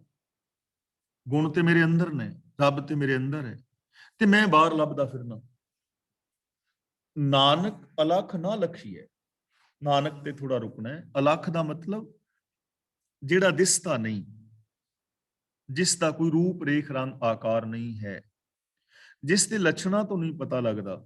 ਜਿਵੇਂ ਹੁਣ ਸਾਡਾ ਰੂਪ ਹੈ ਨਾ, ਸਰੀਰ ਹੈ ਸਾਡਾ, ਰੰਗ ਹੈ, ਤੇ ਪਤਾ ਲੱਗਦਾ ਹੈ ਕਿ ਇਹ ਫਲਾਂ ਹੈ, ਇਹ ਫਲਾਂ ਹੈ। ਰੱਬ ਦਾ ਐਵੇਂ ਨਹੀਂ ਪਤਾ ਲੱਗਦਾ, ਕਿਉਂਕਿ ਉਹਦਾ ਕੋਈ ਰੂਪ ਰੇਖ ਰੰਗ ਆਕਾਰ ਨਹੀਂ ਹੈ। ਉਹ ਤਾਂ ਇੱਕ ਪਰਮ ਸੱਤਿਆ ਹੈ, ਇੱਕ ਸ਼ਕਤੀ ਹੈ ਜੋ ਜ਼ਰਰੇ ਜ਼ਰਰੇ ਅੰਦਰ ਸਮਾਇਆ ਹੈ, ਜੋ ਸਾਰਾ ਸੰਸਾਰ ਦਿਸਦਾ, ਜਿਹਦਾ ਵਿਸਥਾਰ ਹੈ। ਤਾਂ ਗੁਣਾਂ ਦਾ ਕੋਈ ਰੂਪ ਰੰਗ ਰੇਖ ਥੋੜੀ ਹੁੰਦਾ ਹੈ। ਜੇ ਅਸੀਂ ਹੁਣ ਕਹੀਏ ਵੀ ਸੱਚ ਕਿਹੋ ਜਿਹਾ, ਲਾਲ ਕਿ ਪੀਲਾ, ਸੱਚ ਪਤਲਾ ਹੈ ਕਿ ਮੋਟਾ ਹੈ, ਲੰਮਾ ਹੈ ਕਿ ਮਧਰਾ ਹੈ, ਆਕਾਰ ਥੋੜੀ ਸੱਚ ਦਾ। ਪ੍ਰੇਮ ਦਾ ਕੋਈ ਆਕਾਰ ਥੋੜੀ, ਪ੍ਰੇਮ ਪੀਲੇ ਰੰਗ ਦਾ ਹੁੰਦਾ ਕਿ ਲਾਲ ਰੰਗ ਦਾ ਹੁੰਦਾ, ਪ੍ਰੇਮ ਮਧਰਾ ਹੁੰਦਾ ਕਿ ਲੰਬਾ ਹੁੰਦਾ। ਦਇਆ ਕੈਸੀ ਹੁੰਦੀ ਹੈ, ਇਹਨਾਂ ਗੁਣਾਂ ਦਾ ਰੂਪ ਰੇਖ ਰੰਗ ਆਕਾਰ ਨਹੀਂ ਹੈ ਨਾ। ਜਨ ਨਾਨਕ ਅਲਖ ਨਾ ਲਖੀਐ, ਉਹ ਲੱਛਣ ਤੋਂ ਪਰੇ ਹੈ, ਲਖਣ ਤੋਂ ਪਰੇ ਹੈ, ਉਹ ਇਹਨਾਂ ਅੱਖਾਂ ਨਾਲ ਨਹੀਂ ਦਿਸਦਾ। ਗੁਰਮੁਖ ਦੇ ਦਿਖਾਲ, ਗੁਰਮੁਖ ਦਾ ਮਤਲਬ ਗੁਰੂ ਦੇ ਦੱਸੇ ਰਾਹਾਂ ਤੇ ਤੁਰਿਆ। ਜਿਹੜਾ ਕੋਈ ਗੁਰੂ ਦੇ ਚਰਨਾਂ ਦੀ ਸ਼ਰਨ ਵਿੱਚ ਆਉਂਦਾ ਨਾ, ਗੁਰੂ ਉਸ ਨੂੰ ਵਿਖਾ ਦਿੰਦਾ ਹੈ, ਗੁਰੂ ਉਸ ਨੂੰ ਗਿਆਨ ਦਿੰਦਾ ਹੈ, ਸਮਝ ਦਿੰਦਾ ਹੈ। ਗੁਰੂ ਸਾਨੂੰ ਦੱਸਦਾ ਹੈ ਕਿ ਰੱਬ ਉੱਤੇ ਸਵਰਗ ਵਿੱਚ ਨਹੀਂ ਬੈਠਾ ਹੋਇਆ, ਰੱਬ ਉੱਤੇ ਜੰਨਤ ਵਿੱਚ ਨਹੀਂ ਬੈਠਾ ਹੋਇਆ, ਰੱਬ ਕਿਸੇ ਬੈਕੁੰਠ ਧਾਮ ਵਿੱਚ ਨਹੀਂ ਬੈਠਾ ਹੋਇਆ। ਗੁਰੂ ਸਾਨੂੰ ਦੱਸਦੇ ਨੇ ਕਿ ਰੱਬ ਜਿਹੜਾ ਹੈ ਉੱਤੇ ਕਿਸੇ ਸੱਚਖੰਡ ਵਿੱਚ ਨਹੀਂ ਬੈਠਾ ਹੋਇਆ। ਅਦਿਸਤਾ ਜਗਤ ਰੱਬ ਦਾ ਰੂਪ ਹੈ, ਰੱਬੀ ਗੁਣ ਹੀ ਰੱਬ ਨੇ, ਤੇਰੇ ਅੰਦਰ ਇਹ ਗੁਣ ਮੌਜੂਦ ਨੇ। ਤੂੰ ਖੁਦ ਰੱਬ ਦਾ ਰੂਪ ਹੈ, ਤੂੰ ਆਪ ਭੁਲੇਖੇ ਵਿੱਚ ਹੈ। ਤੋਹੀ ਮੋਹੀ ਮੋਹੀ ਤੋਹੀ ਅੰਤਰ ਕੈਸਾ, ਕਨਿਕ ਕਟਿਕ ਜਲ ਤਰੰਗ ਜੈਸਾ, ਜੋ पे हम ना पाप करंता एह अनंता, पतित पावन नाम कैसे हुंता। तुम जो नायक आछो अंतर जामी, जन ते जन जानीजे, प्रभ ते जन जानीजे, जन ते स्वामी। शरीर आराधे मुँह को विचार देहू, जन रविदास समदल समझावे। समदल ਦਾ ਮਤਲਬ ਜੋ ਦਲਾਂ ਦੇ ਅੰਦਰ ਬਰਾਬਰ ਫੈਲਿਆ ਹੋਇਆ ਹੈ, ਬਰਾਬਰ ਪਸਿਆ ਹੋਇਆ, ਕੋਈ ਮੈਨੂੰ ਇਹ ਚੀਜ਼ ਸਮਝਾ ਦੇਵੇ, ਮੈਨੂੰ ਇਹ ਸੂਝ ਬਖਸ਼ੇ, ਮੈਨੂੰ ਇਹ ਕਾਮਨ ਸੈਂਸ ਬਖਸ਼ੇ ਕਿ ਰੱਬ ਤੇ ਸਰਵ ਵਿਆਪਕ ਇੱਕ ਸ਼ਕਤੀ ਹੈ। ਤਾਂ ਗੁਰੂ ਸਾਨੂੰ ਇਹ ਗਿਆਨ ਦਿੰਦਾ ਹੈ, ਗੁਰੂ ਦੇ ਗਿਆਨ ਰਾਹੀਂ ਇਹ ਚੀਜ਼ ਜਿਹੜੀ ਹੈ ਸਮਝ ਆ ਸਕਦੀ ਹੈ। ਤਾਂ ਇੱਥੋਂ ਸਾਨੂੰ ਕੀ ਸਮਝਾਇਆ ਜਾ ਰਿਹਾ ਹੈ ਕਿ ਇਹ ਜਿੰਨੇ ਵੀ ਕਰਮ ਕਾਂਡ ਨੇ, ਇਹਨਾਂ ਦੇ ਨਾਲ ਪ੍ਰਭੂ ਮਿਲਾਪ ਦਾ ਕੋਈ ਵੀ ਸੰਬੰਧ ਨਹੀਂ ਹੈ। ਦਰਵੇਸ਼ੀ ਜਿਹੜੀ ਇਹ ਗਾਖੜੀ ਹੈ, ਸੌਖਾ ਰਾਸਤਾ ਨਹੀਂ ਹੈ, ਔਖਿਆਈ ਹੈ। ਸਬਰ ਆਪਣੇ ਅੰਦਰ ਧਾਰਨ ਕਰਨਾ ਹੈ। ਜੇਕਰ ਸਬਰ ਦੇ ਅਸੀਂ ਧਾਰ ਨਹੀਂ ਆ, ਸਬਰ ਦੇ ਨਾਲ ਸ਼ੁਭ ਗੁਣਾਂ ਦੇ ਉੱਤੇ ਅਸੀਂ ਤੁਰਦੇ ਜਾਵਾਂਗੇ, ਸੱਚ ਦੇ ਮਾਰਗ ਤੇ ਚੱਲਾਂਗੇ, ਤਾਂ ਇੱਕ ਦਿਨ ਬਿਲਕੁਲ ਤੀਰ ਨਿਸ਼ਾਨੇ ਤੇ ਵੱਜੇਗਾ। ਸਬਰ ਦੇ ਨਾਲ ਸੱਚ ਦੇ ਰਾਹਾਂ ਤੇ ਤੁਰਦਿਆਂ ਤੁਸੀਂ ਵੀ ਇੱਕ ਦਿਨ ਸੱਚ ਦਾ ਰੂਪ ਹੋ ਜਾਓਗੇ। ਤੇ ਰੱਬ ਦੀ ਜਿਹੜੀ ਪ੍ਰੀਤ ਹੈ ਉਹ ਔਖੀ ਹੈ, ਪਰ ਤੇਰੀਆਂ ਗੱਲਾਂ ਚੋਪੜੀਆਂ ਨੇ। ਵਿਖਾਵੇ ਦੀ ਪ੍ਰੀਤ ਦੇ ਨਾਲ, ਵਿਖਾਵੇ ਦੀਆਂ ਗੱਲਾਂ ਦੇ ਨਾਲ ਉਹ ਨਹੀਂ ਮਿਲਦਾ। ਇਸੇ ਤਰ੍ਹਾਂ ਆ ਜਿਹੜੇ ਜਿੰਨੇ ਵੀ ਤਨ ਨੂੰ ਤਪਾਉਣ ਵਾਲੇ ਕਰਮ ਨੇ, ਸਮਾਧੀਆਂ ਲਾਣੀਆਂ ਨੇ, ਚਾਹੇ ਉਹ ਅੱਗ ਬਾਲ ਕੇ ਜਾਂ ਪਾਣੀ ਵਿੱਚ ਜਾਂ ਜਲ ਧਾਰਾ ਜਾਂ ਵੈਸੇ ਦਸਮ ਦੁਆਰ ਵਿੱਚ ਪ੍ਰਾਣ ਚੜਾਉਣ ਦੇ ਯਤਨ, ਜਿੰਨੇ ਵੀ ਇਹ ਯਤਨ ਨੇ ਬੇਕਾਰ ਨੇ। ਇਹਨਾਂ ਕਰਕੇ ਆਪਣੇ ਤਨ ਨੂੰ ਦੁਖੀ ਨਾ ਕਰੋ, ਬਾਲਣ ਦੀ ਤਰ੍ਹਾਂ ਨਾ ਬਾਲੋ, ਕਿਉਂਕਿ ਜੇ ਐਵੇਂ ਕੀਤਿਆਂ ਮਿਲਦਾ ਹੋਵੇ ਤਾਂ ਹੁਣ ਤੱਕ ਮਿਲ ਜਾਣਾ ਸੀ। ਇਸ ਲਈ ਸਿਰ ਪੈਰੀਂ ਕਿਆ ਫੇੜਿਆ, ਅੰਦਰ ਪ੍ਰੀ ਨਿਹਾਲ। ਸਿਰ ਨੇ ਪੈਰਾਂ ਨੇ ਤੁਹਾਡਾ ਕੀ ਵਿਗਾੜਿਆ ਹੈ, ਕਿਉਂ ਇਹਨਾਂ ਨੂੰ ਦੁਖੀ ਕਰਦੇ ਹੋ? ਆਪਣੇ ਅੰਦਰ ਵੇਖੋ, ਸੋਚ ਨੂੰ ਬਦਲੋ। ਤੇ ਨਾਲ ਸਾਨੂੰ ਕਿਹਾ ਹੈ ਕਿ ਉਹ ਰੱਬ ਸਾਰਿਆਂ ਦੇ ਨਾਲ ਹੈ, ਮੇਰੇ ਨਾਲ, ਤੁਹਾਡੇ ਨਾਲ, ਹਰ ਥਾਂ ਤੇ ਵਿਆਪਕ ਹੈ। ਹਰ ਥਾਂ ਤੇ ਪੂਰੀ ਦੁਨੀਆ ਵਿੱਚ ਸਤ ਸੰਤੋਖ ਆਦਿ ਗੁਣ ਮੌਜੂਦ ਨੇ। ਇਹ ਨਹੀਂ ਕਿ ਕੈਨੇਡਾ ਵਿੱਚ ਗੁਣ ਹੈ ਨੇ ਤੇ ਅਮਰੀਕਾ ਵਿੱਚ ਨਹੀਂ, ਅਮਰੀਕਾ ਵਿੱਚ ਹੈ ਨੇ ਤੇ ਇੰਡੀਆ ਵਿੱਚ ਨਹੀਂ, ਇੰਡੀਆ ਵਿੱਚ ਨੇ ਤੇ ਪਾਕਿਸਤਾਨ ਵਿੱਚ ਨਹੀਂ। ਹਰ ਥਾਂ ਤੇ, ਹਰ ਸਮੇਂ, ਹਰ ਇਨਸਾਨ ਦੇ ਅੰਦਰ ਗੁਣ ਮੌਜੂਦ ਨੇ। ਜਦੋਂ ਮਰਜ਼ੀ ਉਹਨਾਂ ਗੁਣਾਂ ਦਾ ਧਾਰਨੀ ਹੋ ਕੇ ਆਪਣੀ ਸੁਰਤ ਨੂੰ ਉਹਨਾਂ ਗੁਣਾਂ ਦੇ ਅੰਦਰ ਮਿਲਾ ਸਕਦਾ ਹੈ। ਇਸ ਲਈ ਸਾਨੂੰ ਜ਼ਰੂਰਤ ਪਵੇਗੀ ਗੁਰੂ ਦੀ, ਗੁਰੂ ਦੇ ਗਿਆਨ ਦੀ। ਗਿਆਨ ਗੁਰੂ ਦੀ ਅਗਵਾਈ ਵਿੱਚ ਚੱਲ ਕੇ ਸਾਡੀ ਜ਼ਿੰਦਗੀ ਦੇ ਅੰਦਰ ਤਬਦੀਲੀ ਆ ਸਕਦੀ ਹੈ ਔਰ ਅਸੀਂ ਰੱਬ ਵਰਗੇ ਹੋ ਸਕਦੇ ਹਾਂ। ਇਸ ਲਈ ਜ਼ਰੂਰਤ ਹੈ ਗਿਆਨ ਗੁਰੂ ਦੀ ਅਗਵਾਈ ਲੈਣੀ। ਜੇ ਸੌਖੇ ਲਫ਼ਜ਼ਾਂ ਵਿੱਚ ਕਹਾਂ ਤਾਂ ਅਸੀਂ ਜੋ ਸਿੱਖ ਵੀਰ ਪੈਣਾ ਹਾਂ, ਅਸੀਂ ਜੇ ਸ੍ਰੀ ਗੁਰੂ ਗ੍ਰੰਥ ਸਾਹਿਬ ਜੀ ਦੇ ਦਿੱਤੇ ਹੋਏ ਵੇ ਆਫ ਲਾਈਫ ਨੂੰ ਅਪਣਾ ਲਈਏ ਤਾਂ ਇਹ ਸਾਡਾ ਜੀਵਨ ਜਿਹੜਾ ਹੈ ਸਫਲ ਔਰ ਸੁਚੱਜਾ ਹੋ ਸਕਦਾ ਹੈ। ਗੁਰੂ ਜੀ ਰਹਿਮਤ ਕਰਨ ਕਿ ਅਸੀਂ ਐਸੀ ਜ਼ਿੰਦਗੀ ਜੀ ਸਕੀਏ। ਪੋਸੀਬਿਲਿਟੀ ਸਾਡੇ ਸਾਰਿਆਂ ਦੇ ਵਿੱਚ ਹੈ। ਇਹਨਾਂ ਕਰਮ ਕਾਂਡਾਂ ਤੋਂ ਉਤਾਂ ਉੱਠ ਕੇ ਸਬਰ ਦੇ ਨਾਲ ਸੱਚ ਦੇ ਰਾਹਾਂ ਤੇ ਤੁਰਿਆ ਜ਼ਿੰਦਗੀ ਸਫਲ ਹੋ ਜਾਏਗੀ। ਮੈਂ ਇਹਨਾਂ ਕੁਛ ਕਹਿੰਦਾ ਖਿਮਾ ਦਾ ਜਾਚਕ ਹਾਂ। ਅੱਜ ਦੇ ਇਹਨਾਂ ਸ਼ਲੋਕਾਂ ਦੀ ਵਿਚਾਰ ਵਿੱਚ ਜੇ ਕਿਸੇ ਵੀਰ ਭੈਣ ਨੇ ਕੋਈ ਸਵਾਲ ਪੁੱਛਣਾ ਹੈ ਤਾਂ ਉਹ ਸਵਾਲ ਪੁੱਛ ਸਕਦੇ ਹੋ, ਔਰ ਜੇ ਕਿਸੇ ਵੀਰ ਭੈਣ ਨੇ ਆਪਣਾ ਕੋਈ ਕਮੈਂਟ ਦੇਣਾ ਹੈ, ਆਪਣੇ ਵਿਚਾਰ ਦੇਣੇ ਨੇ, ਤਾਂ ਉਹ ਆਪਣੇ ਵਿਚਾਰ ਦੇ ਸਕਦੇ ਹੋ। ਅਗਲੀ ਕਲਾਸ ਦੀ ਕਾਰਵਾਈ ਵੀਰ ਤ੍ਰਿਲੋਚਨ ਸਿੰਘ ਜੀ ਕਰਨਗੇ, ਉਹ ਅਨਮਿਊਟ ਹੋ ਗਏ ਨੇ। ਤੇ ਫੇਸਬੁੱਕ ਤੇ ਜੋ ਮੇਰੇ ਵੀਰ ਤੇ ਭੈਣਾਂ ਸਰਵਣ ਕਰ ਰਹੇ ਨੇ, ਉਹਨਾਂ ਦਾ ਤਹਿ ਦਿਲ ਤੋਂ ਧੰਨਵਾਦ ਜੋ ਇੰਨਾ ਪਿਆਰ ਬਖਸ਼ਦੇ ਹੋ। ਇਸੇ ਤਰ੍ਹਾਂ ਪਿਆਰ ਬਣਾਈ ਰੱਖਣਾ। ਵਾਹਿਗੁਰੂ ਜੀ ਕਾ ਖਾਲਸਾ, ਵਾਹਿਗੁਰੂ ਜੀ ਕੀ ਫਤਿਹ।